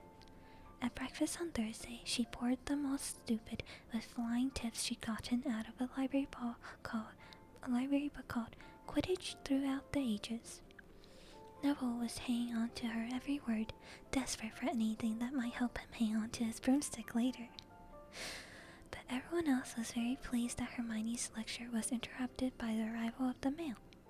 Harry hadn't had a single letter since Hagrid's note, and something that the Malfoys had been quick to notice, of course. Malfoy's eagle owl was always bringing him packages of sweets from home, which he openly gloated at the Slytherin table. A barn owl bought Neville a smart package from his grandmother. He opened it excitedly and showed them a glass ball the size of a marble, which had been full of white smoke. "It's a Remembrall," he explained. "Gran knows I forget things. This thing tells you if there's something you've forgotten to do. Look, you hold on it tight like this, and if it turns red, oh..." His face fell, because the Remembrall had suddenly glowed scarlet. "You've forgotten something." Poor Neville. Neville was trying to remember what he'd forgotten when Draco Malfoy, who was passing the Gryffindor table, snatched the Remembrall out of his hand. Harry and Ron jumped to their feet. They were half hoping for a reason to fight Malfoy, but Professor McGonagall, who could spot trouble quicker than any teacher in school, was there in a flash. "What's going on?" "Malfoy's got my Remembrall, Professor." Scowling, Malfoy quickly dropped the Remembrall back at the table. "Just looking," he said, and slipped away with Crabbe and Goyle behind him. He sucks. I forgot. It's football, sorry. It's football. It's Quidditch, not it's football. At 3:30 that afternoon, Harry, Ron, and the other Gryffindors hurried down the front steps into the grounds for their first flying lesson. It was a clear, breezy day, and the grass rippled under their feet as they marched down the sloping lawns towards a smooth, flat lawn that on the opposite sides of the ground of the to the Forbidden Forest, whose trees were swaying darkly in the distance. The Slytherins were already there, and so were 20 broomsticks lying in a neat line on the ground. Harry had heard Fred and George Weasley complaining about the school brooms, saying that some of them start to vibrate if you flew too high, or always flew slightly to the left. Their teacher, Madame Hooch, arrived. She had short gray hair and yellow eyes like a hawk. "Well, well, what are you all waiting for?" she barked. "Everyone stand by a broomstick. Come on, hurry up."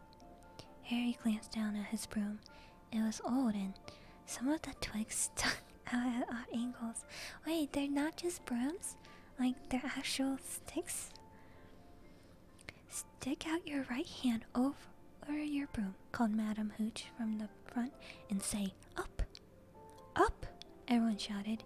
Harry's broom jumped into his hand at once, but it was one of the few that did. Hermione Granger's had simply rolled over onto the ground, and Neville's hadn't moved at all. Perhaps brooms, like horses, could tell you were afraid, thought Harry. And there was a quiver in Neville's voice that said only too clearly that he would like to keep his feet on the ground. Madame Hooch then showed them how to mount their brooms without sliding off the end, walking up and down the roads, correcting their grips. Ron and Harry were delighted when she told Malfoy that he's been doing it wrong for years.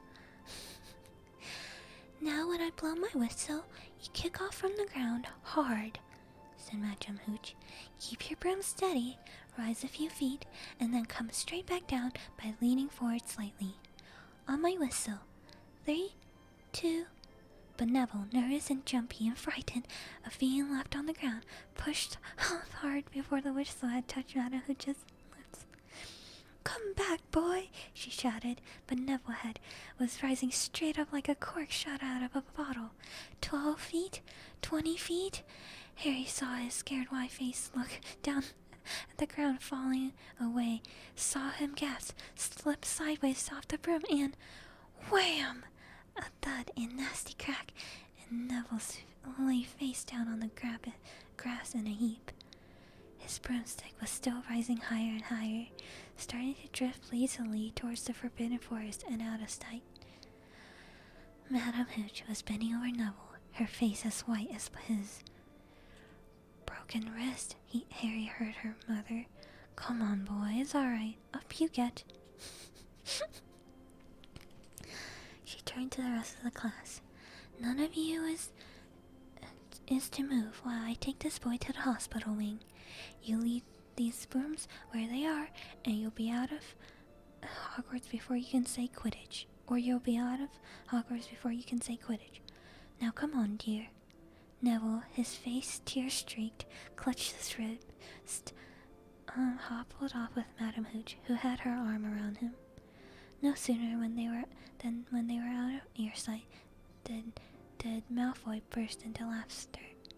Laughter? Why did I say laughter? Weird.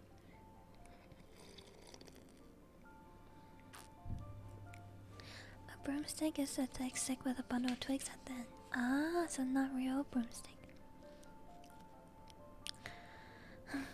Burst into laughter. Laughter. Where's that S coming from? I don't know. Did you see his face? The great lump? The other Slytherins joined in. Shut up, Malfoy, snapped Parvati Patel. Oh, sticking up for Longbottom, said Pansy Parkinson, a hard-faced Slytherin girl. Never thought you'd like a fat little crybaby, Parvati. Look, said Malfoy, darting forward and snatching something out of the grass. That stupid thing Longbottom's grand sent him. The Remembrall glittered in the sun as he held it. Give that here, Malfoy, said Harry quietly. Everyone stopped to watch. Malfoy smiled nastily. I think I'll leave it somewhere for Longbottom to find. How about up a tree? Give it here, Harry yelled, but Malfoy had leapt into his broomstick, taken off. He hadn't been lying. He could fly well. Hovering level with the topmost branch of an oak, he called, Come and get it, Potter! Harry grabbed his broom. No, shouted Hermione Granger. Madame Hooch told us not to move. You'll get us all into trouble. Harry ignored her. Blood was pounding in his ears. He mounted the broom, kicked hard against the ground, and up he soared. Air rushed through his hair, and his robes whipped out behind him. And in a rush of fierce joy, he realized he'd found something he could do without being taught. This was easy. This was wonderful. He pulled his broomstick up a little to take it even higher, and heard screams and gasps of girls back on the ground, and an admiring whoop from Ron. He turned his broomstick sharply to face Malfoy in midair. Malfoy looked stunned. Give it here, Harry called, or I'll knock you off your broom. Oh yeah, said Malfoy, trying to sneer, but looking worried. Harry knew somehow what to do. He leaned forward, grasped the broom tightly in both hands, and he shot towards Malfoy like a javelin. Malfoy only just got out of the way in time, and Harry made a sharp about-face and held the broom steady.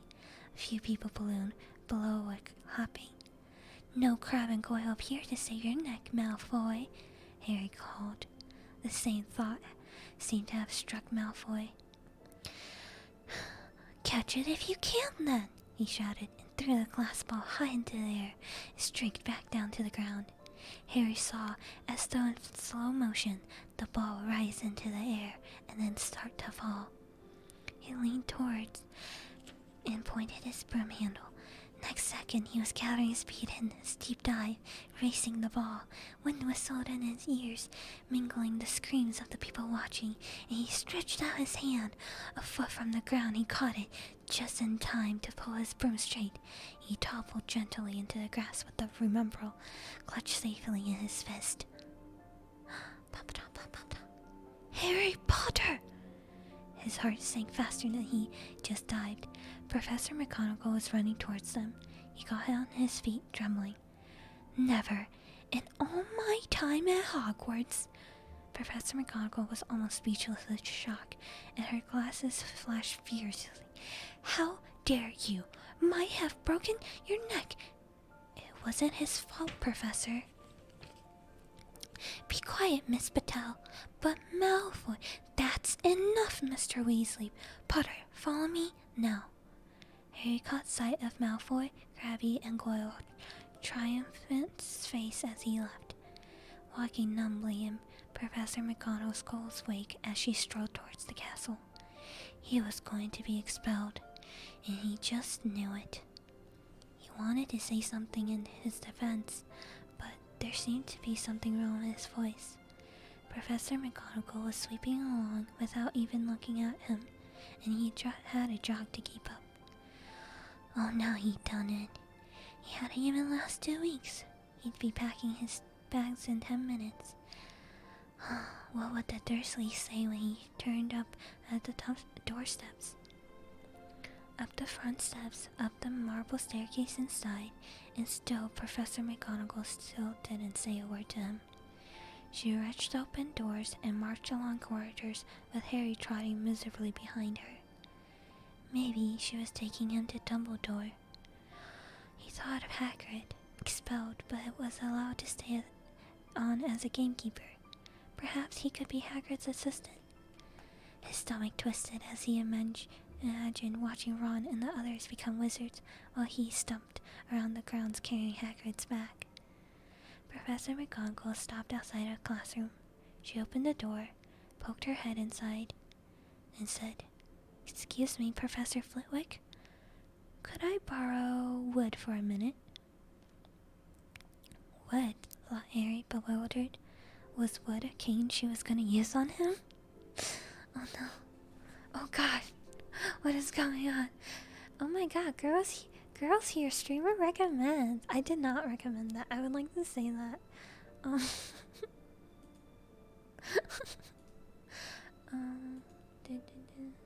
There we go.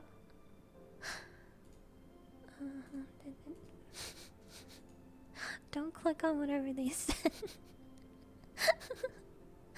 My loons, I see that. I turn my seconds for 1 second. And this is I mean it is quite lewd. I don't recommend. Please do not. Do not click on weird websites.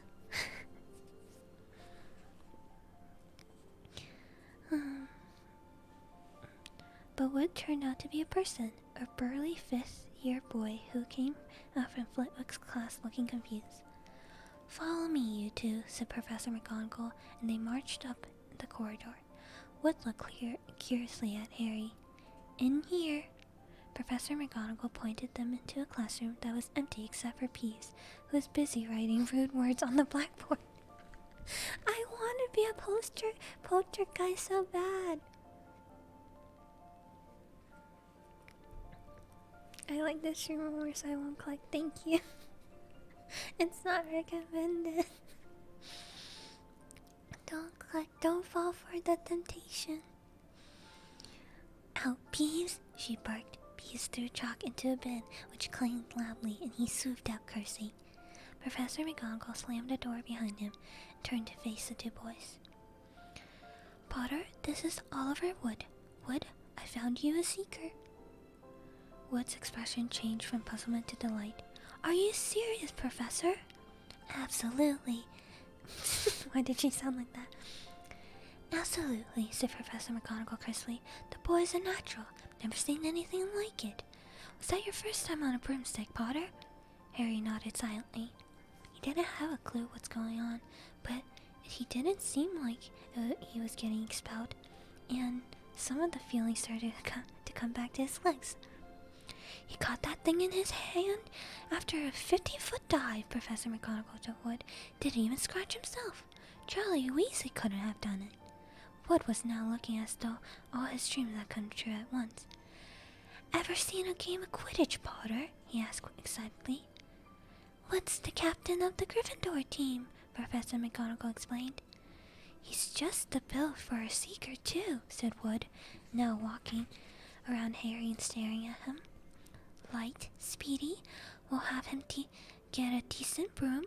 Oh, Professor, a Nimbus 2000, or a clean sweep 7, I'd say. I shall speak with Professor Dumbledore and see if we can bend the rules for first years." Heavens no, we need a better team than last year. Flattened in a last match by Slytherin, I couldn't look Severus Snape in the face for weeks. Professor McGonagall peered sternly over her glasses at Harry. I want to hear your training hard, Potter, or I may change my mind about punishing you. Then she suddenly smiled. Your Potter would have been proud, she said. He was an excellent Quidditch player himself. He's not being punished. He got drafted, I think. But oh my god, I'm so happy for him. Oh my god, he's gonna be playing Quidditch, and it seems like everyone loves Quidditch. So, let's go, Gryffindors. You're joking! It was dinner time. Harry had just finished telling Ron that what had happened between him and Professor McGonagall after he had left the grounds. Ron had a piece of steak and kidney pie halfway in his mouth, but had forgotten all about it. Seeker, he said, but first years never. You must be the youngest house player in about a century, said Harry, shoveling pie into his mouth. He felt particularly hungry after the excitement of the afternoon. Wood told me. Ron was so amazed, so impressed. He just sat and gaped at Harry. I start training next week, said Harry. Only don't tell anyone. Wood wants to keep it a secret. George and Weasley now came into the hall, spotted Harry, and hurried over. Well done, said George in a low voice. Wood told us we're gonna be on the team too. Beat us. I told you, we're gonna win that Quidditch Cup for sure this year, said Fred. We hadn't won since Charlie left, but this year's team's gonna be brilliant. Oh, you must be good, Harry. Wood was almost skipping when he told us. Anyways, we've got to go. Lee Jordan reckons you found a new secret passageway out of the school. But it's the one behind the statue of George Jury the Shamari that we found on our first week. See you. George and Fred had hardly disappeared when someone far less welcome turned up. Malfoy, flanked with Crabbe and Goyle. Having a last meal, Potter? When are you getting the train back to the Muggles? You're a lot braver now that you were back at the grounds and you got your little friends with you, said Harry coolly. There was, of course, nothing a little about Crabbe and Goyle, but as the high table was filled with teachers, neither of them could do more than crack their knuckles and scowl. I'll take you any time on my own, said Malfoy. Tonight, if you want. Wizard's duel. Once only. No contact. What's the matter? Never heard of a wizard's duel before, I suppose. Of course he's had, said Ron, wheeling around. I'm his second. Who's yours? Malfoy looked at Crabbe and Goyle, sizing them up. Crabbe, he said. Midnight, all right. We'll meet you in the trophy room. That's always unlocked. When Malfoy had gone, Ron and Harry looked at each other. What is a wizard's duel? Said Harry. And what do you mean you're my second? Crabbe, not Crabbe. Crabbe. I was saying Crabbe. Leave me and Crabbe alone. Why the extra letters if not Crabbe? Well, a second there is to take over if you die, said Ron casually, getting started at last on his cold pie. Catching the look on Harry's face, he quickly added, but people only die in proper duels, you know, like with real wizards. The most you and Malfoy will be able to do is send sparks at each other. Neither of you know enough magic to do any real damage. I bet he expected you to refuse anyway. What if I wave my wand and nothing happens? Throw it away and punch him in the nose, Ron suggested. Excuse me? They both looked up. It was Hermione Granger. Can't a person eat in peace at this place? said Ron. Hermione ignored him and spoke to Harry. I couldn't help but overhearing that you and Malfoy were saying. Bet you could, Ron muttered. And you mustn't go wandering around school at night. Think of the points you'll lose, Gryffindor, if you're caught. You're bound to be. It's really selfish of you. And it's none of your business, said Harry. Goodbye, said Ron.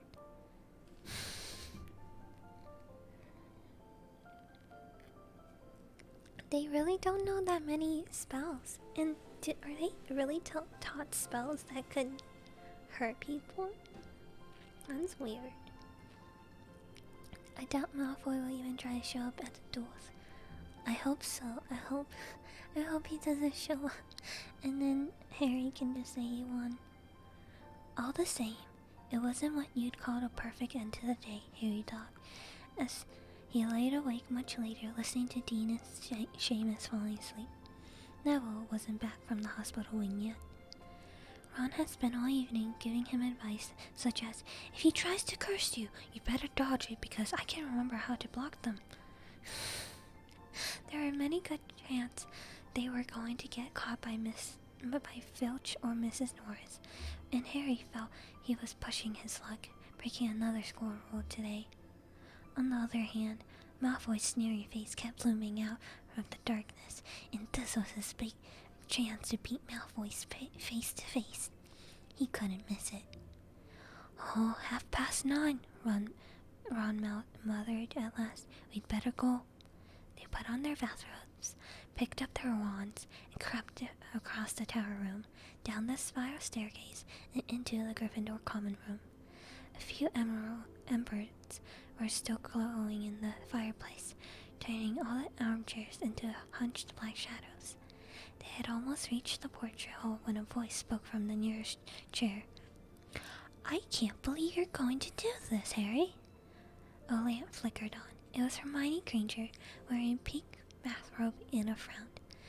You, said Ron furiously, get back to bed. I almost told your brother, Hermione snapped. Percy, he's a prefect. He'd put a stop to this. Harry couldn't believe anyone could be so interfering.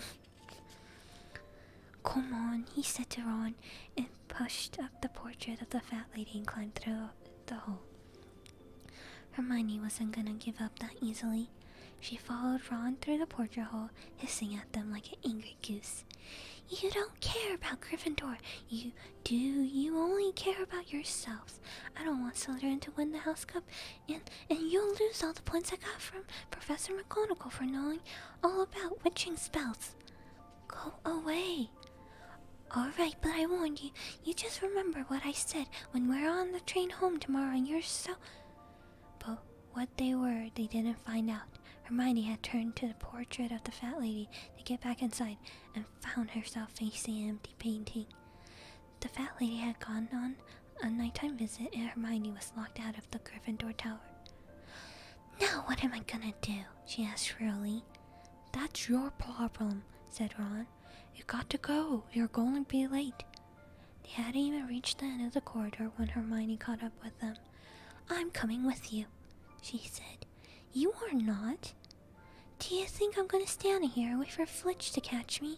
If he finds all three of them, I'll tell him the truth. And that I was trying to stop you and you can't back me up. You've got some nerve, said Ron loudly. Shut up, both of you, said Harry sharply. I heard something. It was a sort of snuffling. Mrs. Norris? Breathed Ron, squinting through the dark. It wasn't Mrs. Norris. It was Neville. He was curled up on the floor, fast asleep, but jerked suddenly awake as they crept nearer. Thank goodness you found me. I've been here for hours. I couldn't remember the new password to get into bed. Keep your voice down, Neville. The password's Pig Snout, but it won't help you now. The fat lady's gone off somewhere. How's your arm? Asked Harry. Fine, said Neville, showing them. Professor Pomfrey mended it in about a minute. Not him sleeping on the ground. Good, well, look, Neville, we've got to be somewhere. We'll see you later. Don't leave me, said Neville, scrambling to his feet. I don't want to stay here alone. The bloody Baron's been past twice already. Ron looked at his watch and then glared fiercely at Hermione and Neville. If neither of you get us caught, If either of you get us caught, I'll never rest until I've learned the curse of the boggy coral taught us about and use it on you. Hermione opened her mouth, to tell exactly how to use the curse of the boggies, but Harry hissed at her to be quiet and beckoned them all forward. They fitted a long corridor striped with bars of moonlight from the high windows. At every turn, Harry expected to run into Filch or Mrs. Norris, but they were lucky. They sped up the staircase to the 3rd floor, tiptoed towards the trophy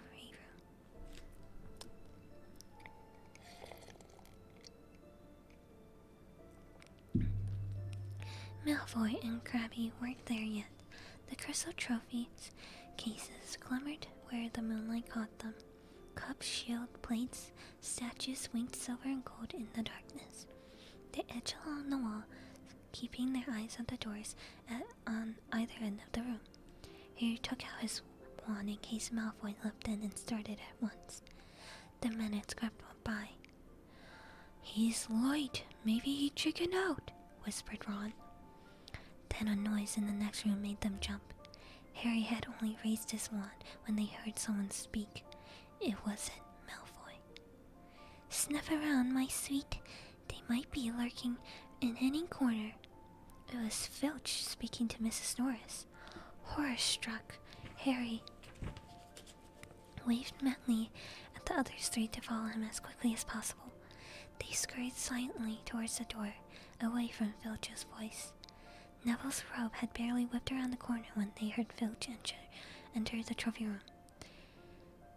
They were in here, somewhere. They heard him mutter, probably hiding. This way, Harry mouthed to the others, and petrified, they began to creep down the long gallery full of suits. They could hear Fletch getting near. Neville suddenly let out a frightened squeak and broke into a run. He tripped, grabbed Ron by the waist, and the pair of them toppled right into a suit of armor. The clanging and crashing were enough to wake up the whole castle. Run! Harry yelled, and the 4 of them sprinted down the gallery, not looking back to see whether Filch was following them. They swung around the doorpost and galloped down one corridor, then another, Harry in the lead. Without any idea where they were or where they were going, they read past the tapestry and found themselves in a hidden passageway, hurtling along it, and came out near their charms classroom, which they knew were miles away from the trophy room. I think we've lost them, Harry panted, leaning against the cold wall and wiping his forehead. Neville was bent double, wheezing and spluttering. I told you? Hermione gasped, clutching at the stitch in her chest. I told you! We've got to go back to the Gryffindor Tower, said Ron, quickly as possible. Malfoy tricked you, Hermione said to Harry. You realize that, don't you? He was never gonna meet you. Fletch knew someone's gonna be in the trophy room. Malfoy must have tipped him off. Dang! Dang!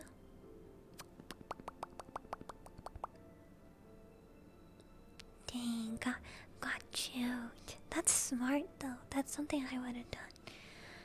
Maybe I am a Slytherin. Harry thought that she was probably right, but he was going to tell her that. Let's go. It wasn't going to be that simple. They had already gone more than a dozen paces when a doorknob rattled and something came shooting out of the classroom in front of them. It was Peeves. He caught sight of them and gave a squeal of delight. Shut up, Peeves, please, you'll get us thrown out. Peeves cackled. Wandering round at midnight, Ecovistries. Tut-tut-tut. Naughty, naughty, naughty. You'll get the cutty. Not if you don't give us away, Peeves, please. I should tell Fitch, I should. said Peeves in a saintly voice, but his eyes glittered wickedly. "It's for your own good, you know. Get out of the way," snapped Ron, taking a swipe at Peeves. This was a big mistake. "Students out of bed!" Peeves bellowed. "Students out of bed! Down the Charms corridor!" Ducking under Peeves, they ran for their lives, right to the end of the corridor where they slammed into a door. But it was locked. "This is it," Ron moaned, but as they pushed helplessly at the door. "We're done for. This is it." Man. Oh gosh. They could hear footsteps. Filch running as fast as he could towards Peeves' shouts. "Oh, move over," Hermione snarled. She grabs Harry and Ron, tapped the lock, and whispered, "Alohomora." The lock clicked, the door swung open, they piled through, shut it quickly, and pressed their ears against it, listening. "Which way did they go, Peeves?" Filch was saying. "Quick, tell me." "Say please." "Don't mess with me, Peeves. Now where did they go?" "Shan't say nothing if you don't say please," said Peeves in his annoying sing-song voice. "Alright, please." "Nothing. I told you I wouldn't say nothing if you didn't say please." And they heard the sound of Peeves swishing away and Filch cursing in rage. "He thinks this door is locked," Harry whispered. "I think we'll be okay." "Get off, Neville!" For Neville had been tugging on the sleeve of Harry's bathrobe for the last moment. "What?" Harry turned around and saw quite clearly what. For a moment he was sure he walked into a nightmare. This was too much, on top of everything that had happened so far. They weren't in a room as he had supposed. They were in a corridor. The forbidden corridor on the third floor. And now they knew why it was forbidden. They were looking straight into the eyes of a monstrous dog. A dog that filled the whole space between ceiling and floor. It had 3 heads, 3 pairs of rolling, mad eyes, 3 noses twitching and quivering in directions, and 3 drooling mouths, saliva hanging in slippery ropes from yellowish fangs. It was standing quite still, all 6 eyes staring at them, and Harry knew that the only reason they weren't already dead was that their sudden appearance had taken it by surprise, and it was quickly getting over that. There was no mistaking what the thunderous growls meant. Harry groped for the doorknob. Between Filch and death, he'll take Filch. They fell backwards. Harry slammed the door shut, and they ran, almost threw themselves back down the corridor. Filch must have hurried off to look for them elsewhere, because they didn't see him anywhere, and they hardly cared. All they wanted to do was put as much space as possible between them and that monster. And they didn't stop running until they reached the portrait of the fat lady on the 7th floor. "Where on earth have you all been?" she asked, looking at their bathrobes hanging off their shoulders and their flushed, sweaty faces. "Never mind that. Pig snout, panted Harry, and the portrait swung forward. They scrambled into the common room, collapsed, trembling into armchairs. It was a while before any of them said anything. Neville, indeed, looked as though he would never speak again. "What do you think they're doing, keeping that thing locked up in a school?" asked Ron finally. "If that dog needs exercise... if any dog needs an exercise, that one does." Hermione had gotten both her breath and her bed temper back again. "You don't use your eyes, any of you, do you?" she snapped. "Didn't you see what it was standing on?" "The floor?" Harry suggested. "I wasn't looking at its feet. I was too busy looking at its heads." "No, not the floor. It was standing on a trap door. It was obviously guarding something." She stood up, glaring at them. "I hope you're pleased with yourself. We could all have been gotten killed, or worse, expelled. Now if you don't mind, I'm going to bed." Harry stared after her, mouth open. No, we won't mind. I think we dragged her along. You'd think we dragged her along, wouldn't you? But Hermione had given Harry something else to think about as he climbed into bed. The dog was guarding something. What had Hagrid said? Gringotts was the safest place in the world for something you wanted to hide? Except, perhaps, Hogwarts. It looked as though Harry had found out where the grubby little package from the Vault 713 was. Expelliarmus goes worse than that. I feel that though.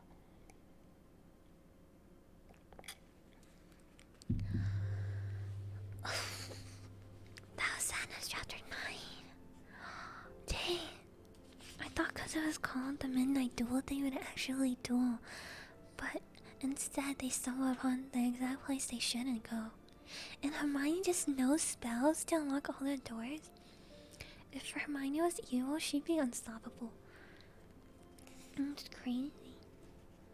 Let's see how long the next chapter is. I think I'm gonna stop there because I usually read 3 chapters. And that would set up really nicely 10, 11, 12 for us to read the Crescent chapter tomorrow. Sounds good. Oh my god.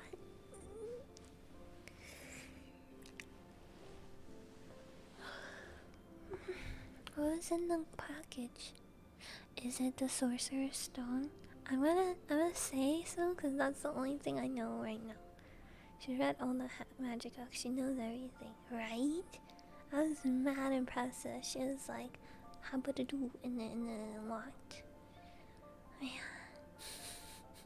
I really like Peeves. Someone said he's not in the movies, and now I'm kind of sad because I wanted to see him causing havoc.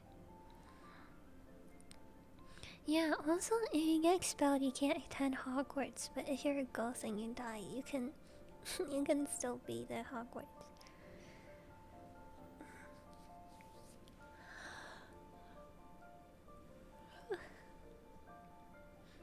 God, I looked at the time. I was like 1 p.m. What does that mean? Is Hermione your favorite? I don't really have a favorite. I like Percy a lot because I feel like he'd be what I'd be if I went to Hogwarts and be a tattletale. Water check. I'm almost done with my tea.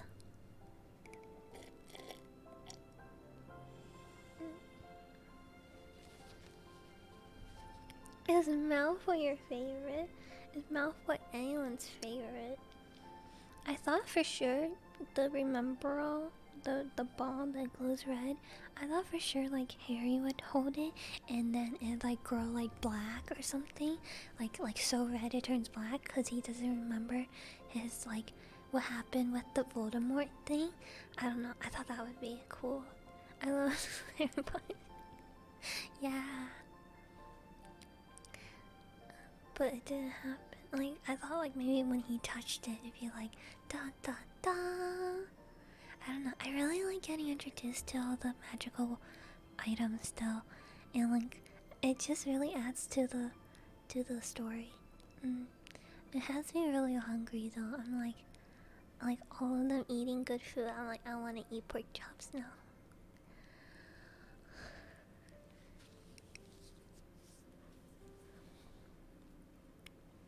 So I have a question. When they were in the hat and the hat was talking to Harry Potter, and she was like, "Oh, you could actually be like sorted to any of the groups." Is that usually how it is, or is he like super special? Cause like it took a while when the hat was on Neville, I think is what they said. So was he also talking to the hat? Like was she like, "Wow, his potential is really good"? And then Neville was like, "Oh, I kind of want to be in Gryffindor," or was that just a Harry Potter thing? I can't tell what's special and what's just average.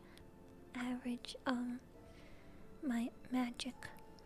Got the magic in me.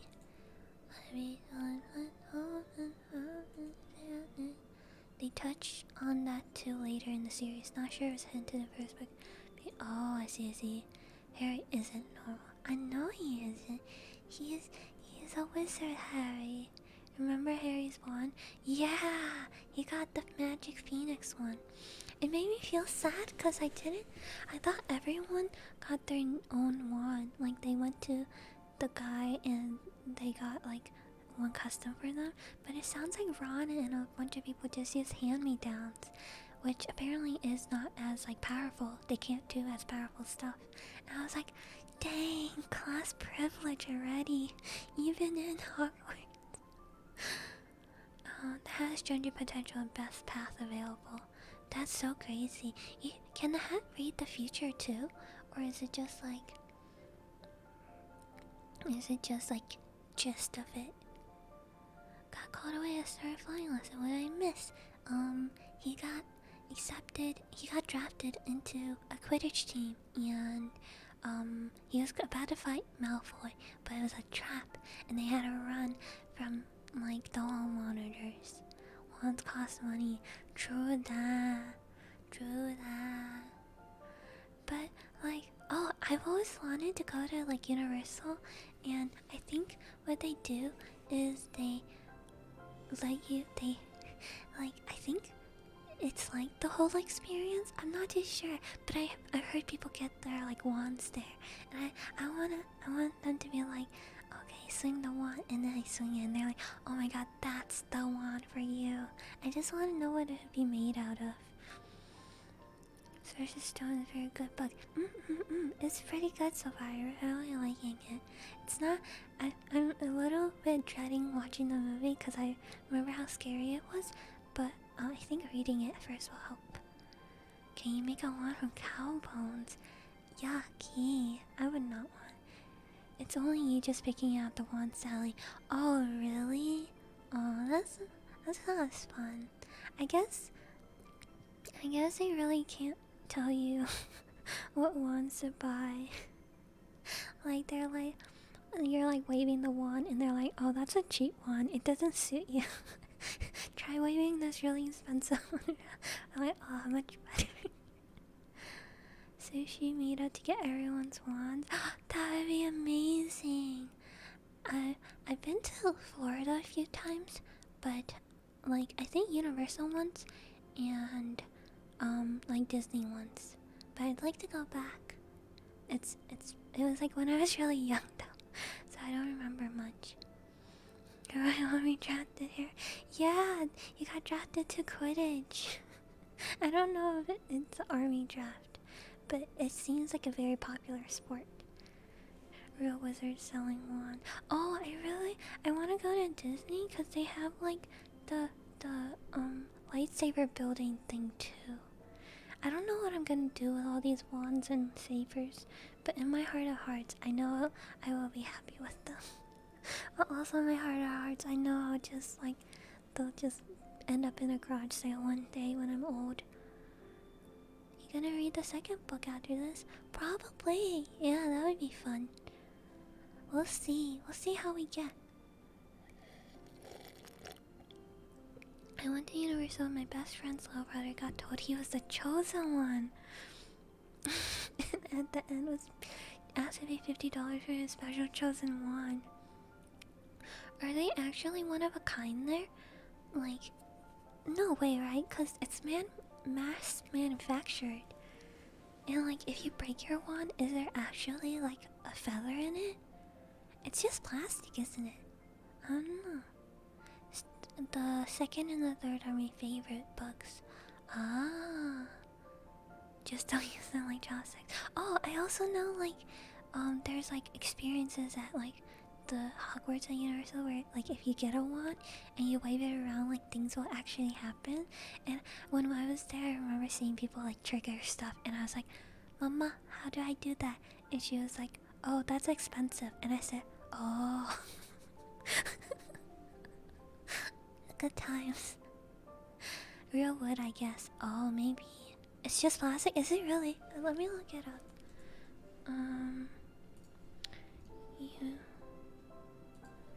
Universal Harry Potter wands. you can just buy them from Amazon. Yeah, like there's no way they're all like unique. Oh, interesting. Oh, you just. Oh, it sounds like.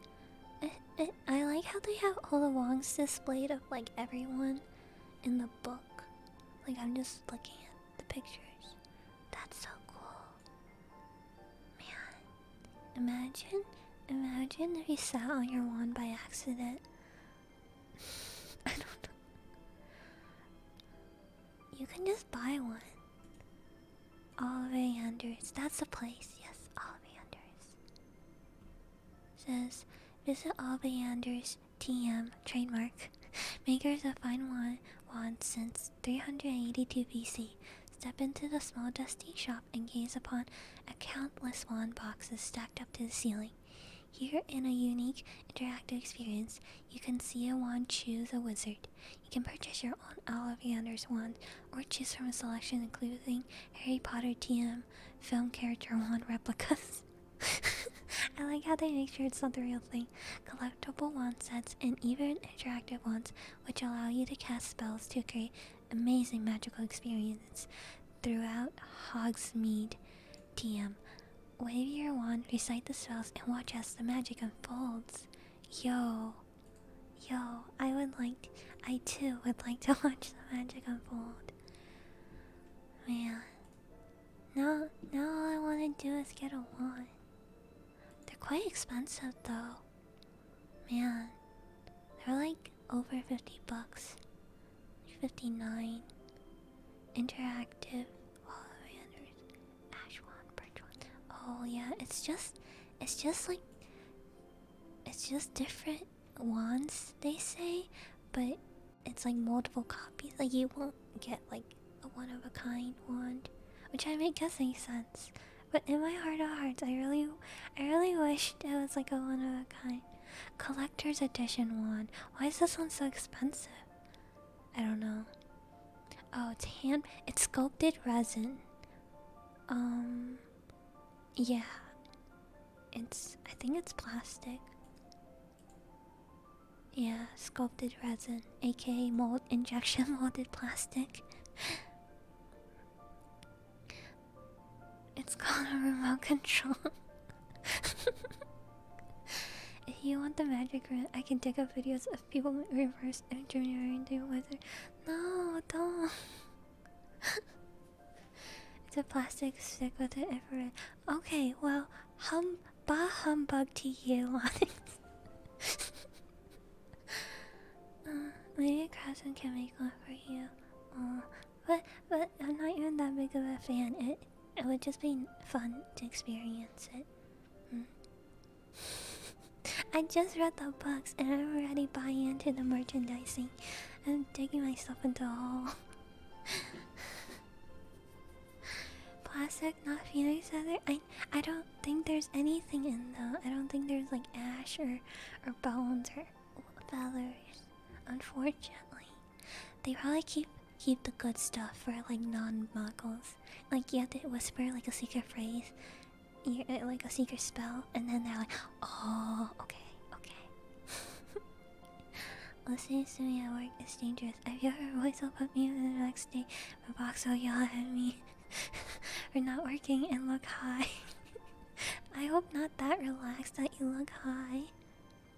Next, we'll buy house uniforms. I desperately do want to buy house uniforms. Wait, let me pull up the website where you can do like the quiz thing. What's like it? Hogwarts house quiz? Is that a thing? Brainful. Wizarding World. Discover your Hogwarts house on Wizarding World. Or should I do the BuzzFeed? There's multiple ones. Okay. How do I take the quiz? Oh, quizzes. Yes. Oh man, there's so many quizzes. Hogwarts sorting. Oh, I need an email. Join fan club. Birthday. Okay, I have to log in to take this quiz. So give me a second.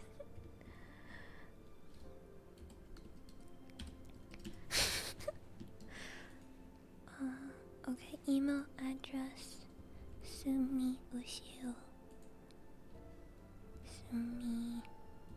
Ushio. Ushio. PRISM project. Yes. Password? What's my password? I don't know. Nobody listen to me typing my password, please. Okay. I think it's good. Sumi, Ushio. Get the most from fan club. Please send me Wizarding World news and offers. No, thank you. Okay, we doing this. Okay, wait. Let me share my screen.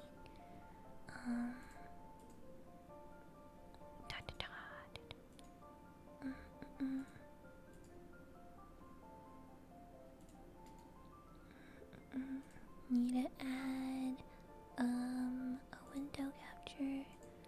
Add it. We can do Chrome. There we go. I'll make it big boy. Transform 50 screen. Man. Oi. Sorry. Yeah, that should be good. I'm just gonna fit the screen. Wow, look at how good I am. I'm like doing all this so quick, so fast. Wow. Okay. Oh, let me put down my tail. Okay. Transition. Hi. We're doing my Harry Potter sorting quiz now. I don't know what I'm hoping to get. I kind of just want to like be honest and see what I get. Oh, discover your house. What? Start sorting ceremony. What? Or download? Should I download the app? Start sorting ceremony. Oh, moon, stars. I don't know what that means. Once every century, the flutterby bush produces flowers that adapt their scent to attract the unwary. If it lured you, it would smell of the sea, home, crackling firelog, fresh parchment. Oh, fresh parchment's good. I often go to the library and I'll just open really old looking books and I'll just sniff them. I'll do parchment. If you were to attend Hogwarts, what would your preferred pet? Toads, cats, owls. Well, not toads, cause I know that's a bad one now. Cats, cause mango. Yes. Sea and home are the same thing. It's true. If you were attending Hogwarts, which pet would you choose to take with you? White cat, Siamese, tabby. Oh my god, these like illustrations are amazing. It definitely ginger because it'd be mango. Which of the following do you find most difficult to deal with? Loneliness, boredom, hunger, being ignored, cold. This cold? That doesn't feel like a real issue. You like being ignored sometimes. Sometimes I feel unheard. Which of the following would you hate people to call you? Ignorant, selfish, ordinary, cowardly, selfish, ignorant. I don't like being called ignorant because I try to educate myself. Oh, ooh, Susan. Which of the following would you most like to study? Mer people. I already know all about mer people. Centaurs. Ooh. Werewolves? These are so cool. That's Naki for sure. Vampires? Gross. Goblins? Trolls? Or ghosts? Maybe ghosts. Oops. Ghosts are centaurs. Or werewolves. I'll do ghosts. I like ghosts. Slight. Late at night, walking alone down the street, You hear a particular cry that you believe to have a magical source. Draw your wand and stand your ground. Withdraw into the shadows to await development while mentally reviewing the most appropriate defense and offensive spells should trouble occur. That one already sounds like the best one. Draw your wand and try to discover the source of the noise. Proceed with caution, keeping one hand on your concealed wand and an eye out for any disturbance.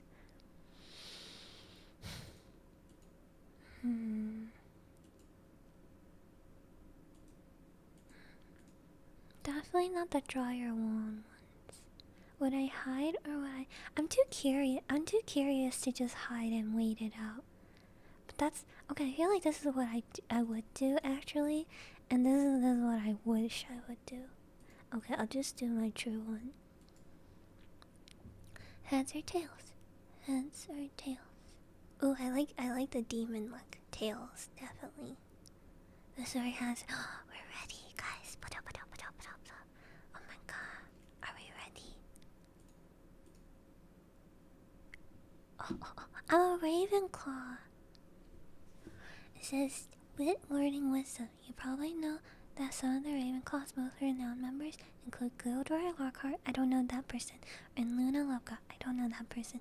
But did you know that Ravenclaw's Grey Lady is the least talkative Hogwarts house ghost? Or that Ravenclaw's common room boasts the most stunning view of the castle grounds? Oh, that's nice. Yeah, Ravenclaw. I like it. Oh, look, there's people. Yo, I can't wait to see the movie and put like faces to people. Wait, isn't this Draco? With a wig? No, I'm not gonna question it. A message from your prefect. Congratulations, I'm Prefect Robert Hillard, and I'm delighted to welcome you to Ravenclaw House. Our emblem is the eagle, which soars where others cannot climb, and our house colors are bronze and blue. Oh my god, those are my favorite colors.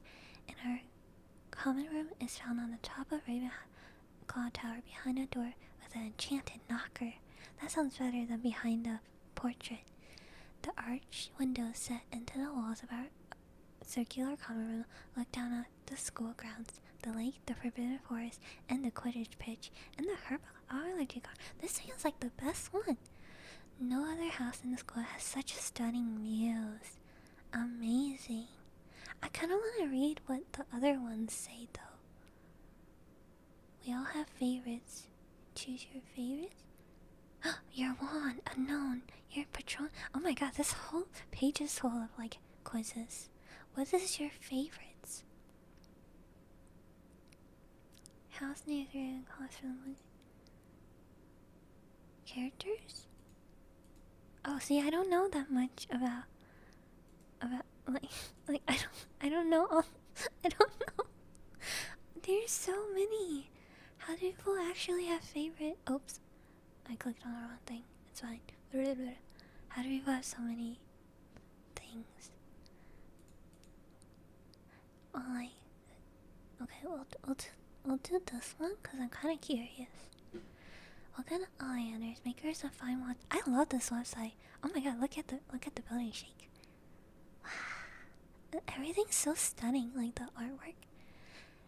So to ensure we find the perfect one, it's very important that you answer the following 7 questions honestly. Let's go. This page is probably spoilers. Okay, I'll try not to. First of all, would you describe yourself as short, average height, tall? Definitely short. I'm tiny. And your eyes are brown, other green, gray, blue. Wait, should I do real or should I do mermaid? I'll do real and it'll be fine. It doesn't matter. I have to be truth. Probably dark brown / blonde. What is the day in which you were born? Odd number. Do you most pride yourself on determination, originality, optimism, imagination, resilience, kindness, intelligence? Probably just kindness. I'm not like all the other ones I'm okay at, but not great.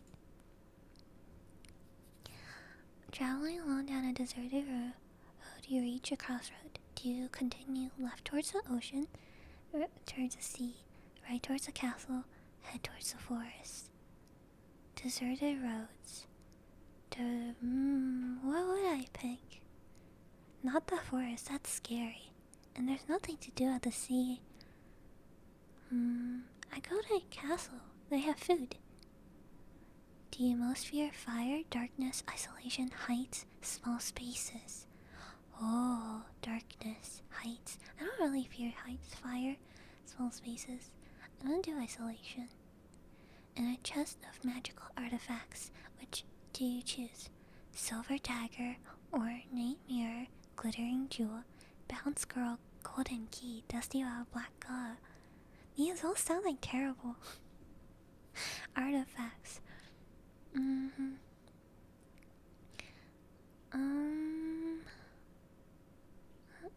I either want to pick bounce squirrel, cause it might have like, I don't know, I feel like it had something written on it. Not the black. Golden key sounds like I'll unlock more stuff.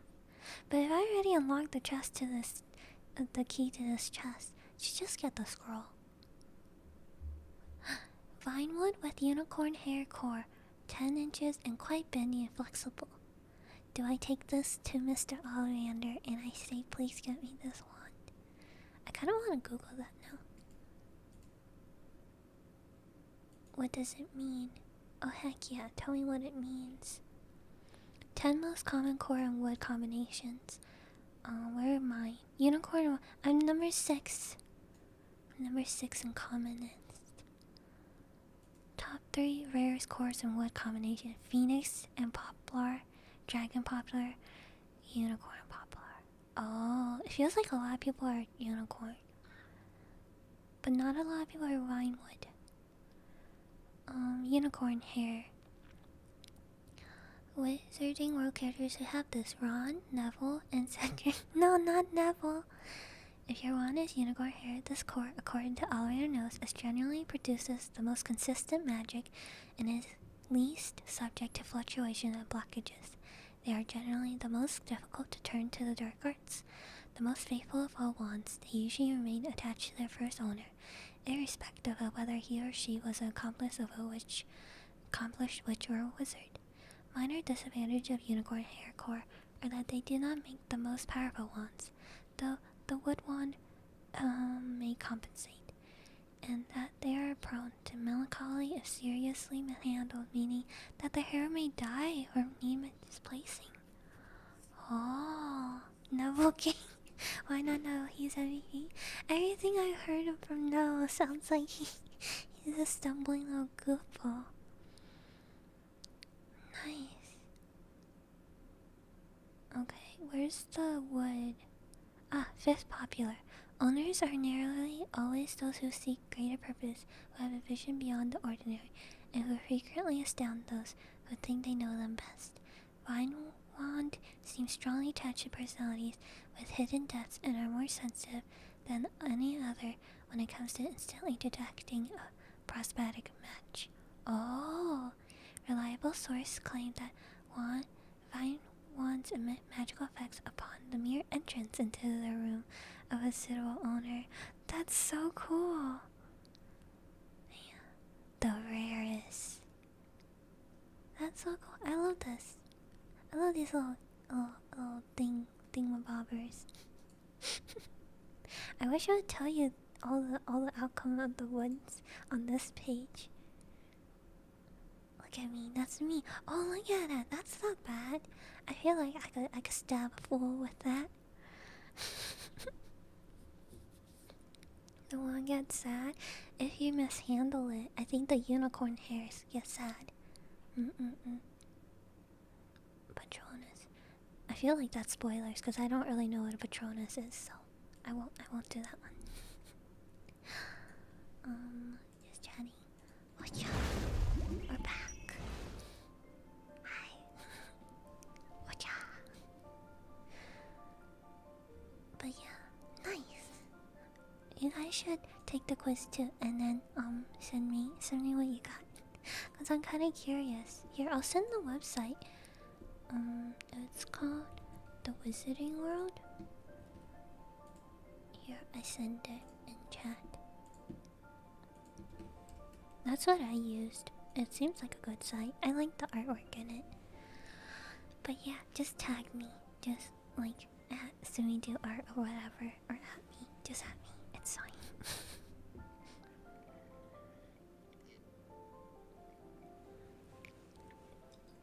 There's no black wool. Not one? Is that what you got? It's an official site. Oh, nice, nice, nice. Yeah, I really liked it. It's crazy how like massive fans people are of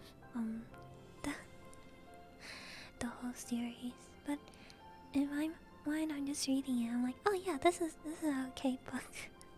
But I guess as we go on, maybe it'll get more engrossing, you know. And by the end of this, I'll be a Potterhead. I think that's what it's called. I don't know. Pop. I'll be Harry Potter. I'll get tattoos of lightning on my forehead. Maybe not. Probably not. I've never gotten a tattoo. They seem so scary. Black walnut wood with unicorn hair core. Wait, let me see if this show still shows up. Fine. Walnut. Yeah, walnut's not even on the website anymore. You're the rarest of rares. There's sycamore, which is the most popular.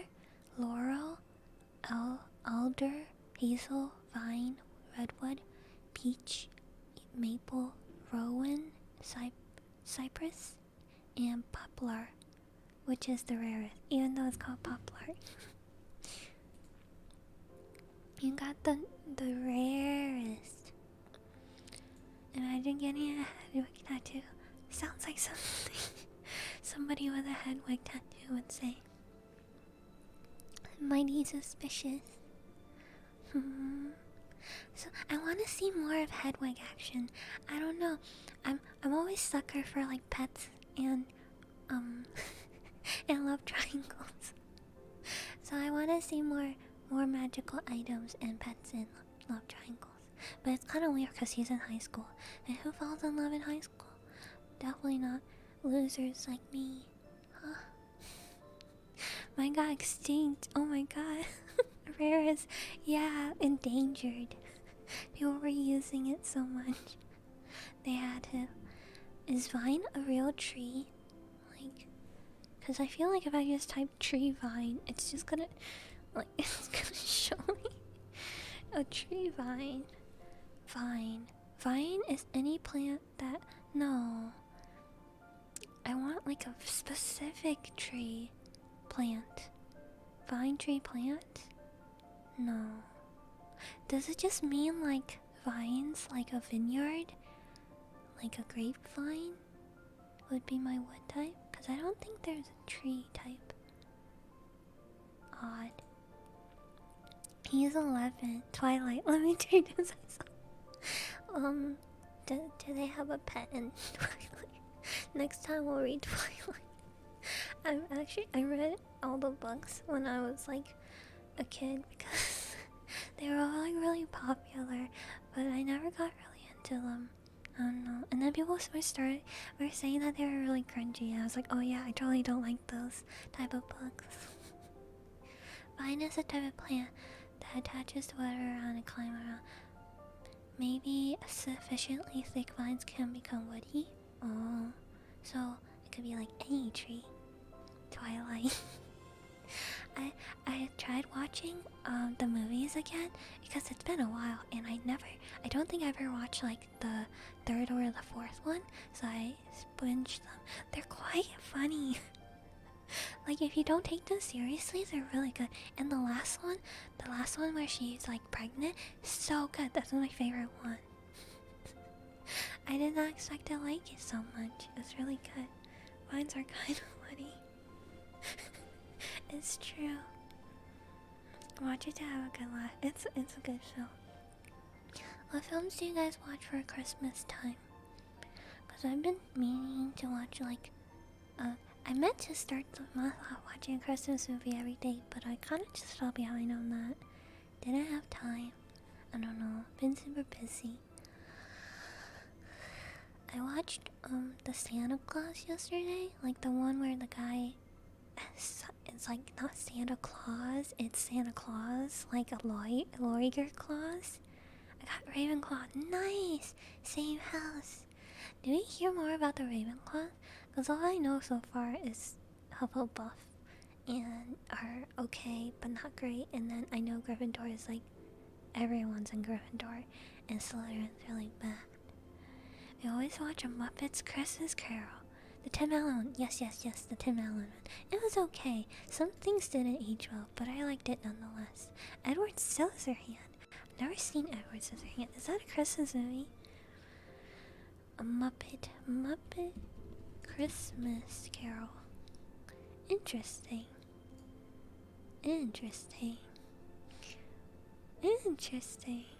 I've never seen this, but I feel like I would really enjoy it. Something about the Muppet just seems so like friend-shaped, you know? Like they couldn't lie to you. I'm gonna watch this now. After maybe when I'm eating lunch. That'd be funny. Oh my god, there's a live Muppet Christmas Carol. Oh my god, it was this year. Yo, did you watch it live? It's at Nashville Symphony, wherever that is. Tennessee, yes. I don't know why I said whatever that is. I don't know where the Symphony Center is, but it's in Nashville, Tennessee. Oh no, it passed. It was on the 3rd. No, Lonix, you missed out. Oh man, it was live. Oh, you know what I think wouldn't be so good live? Wait, it's like, I saw a TikTok about it, the Winnie the Pooh musical. I desperately, like, every inch of my inner child is like, please go see it live. Here, I have to show you guys. I don't know how much stuff I'm allowed to show off, like, on stream, because it feels like I don't want to take pirated photos or something, but, I'll be fine. We won't tell anybody. Hush. Dun. Okay. Gaming. Swish. Look at it. Like, you're telling me this wouldn't heal your inner child? Like, everything about... So, like, they have these people, and they're like, open. They're puppeteering, but look how kind they look. They just like dance around, so it's like not creepy. I don't know. It just feels like it would heal me, and I would love it. Oh my god! Imagine taking a picture with like Tigger and Pooh. You know? Oh my god! Look at the man. Oh gosh, I messed up. Look at the man. Oh man, I feel like it's what I need after a yucky year. But I think it's only in I think it's in New York. Yeah, I think it's in New York. But how cool would that be? Oh bother, exactly. I can't believe it. Maybe one day you're a big moon. I always thought like it was really nice how even though Eeyore didn't really want to participate in stuff, they would always make sure to keep him like tagged along. I don't know. I grew up in a household where if I was ever sad or like angry or anything, I'd just kind of my mom would be like, oh, just leave her alone, she'll get over it. So I don't think I was ever accepted to be sad and stuff. So I'm still trying to work on that, but yeah. Anyways, before this becomes my therapy session, I'm gonna end the stream. Thank you guys for joining me as we read a few more chapters of Harry Potter.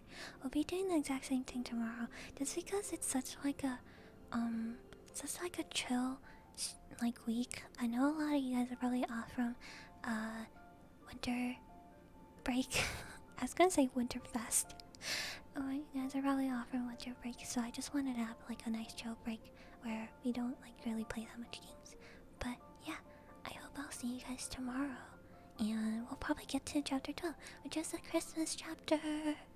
Christmas, yeah. Also, yeah. Also, thank you for watching me take dumb Harry Potter quizzes. Even though I really liked them. But don't tell anyone. Okay. Oyasumi! Oyasumi! I'll see you guys very, very soon. Bye-bye. I love you.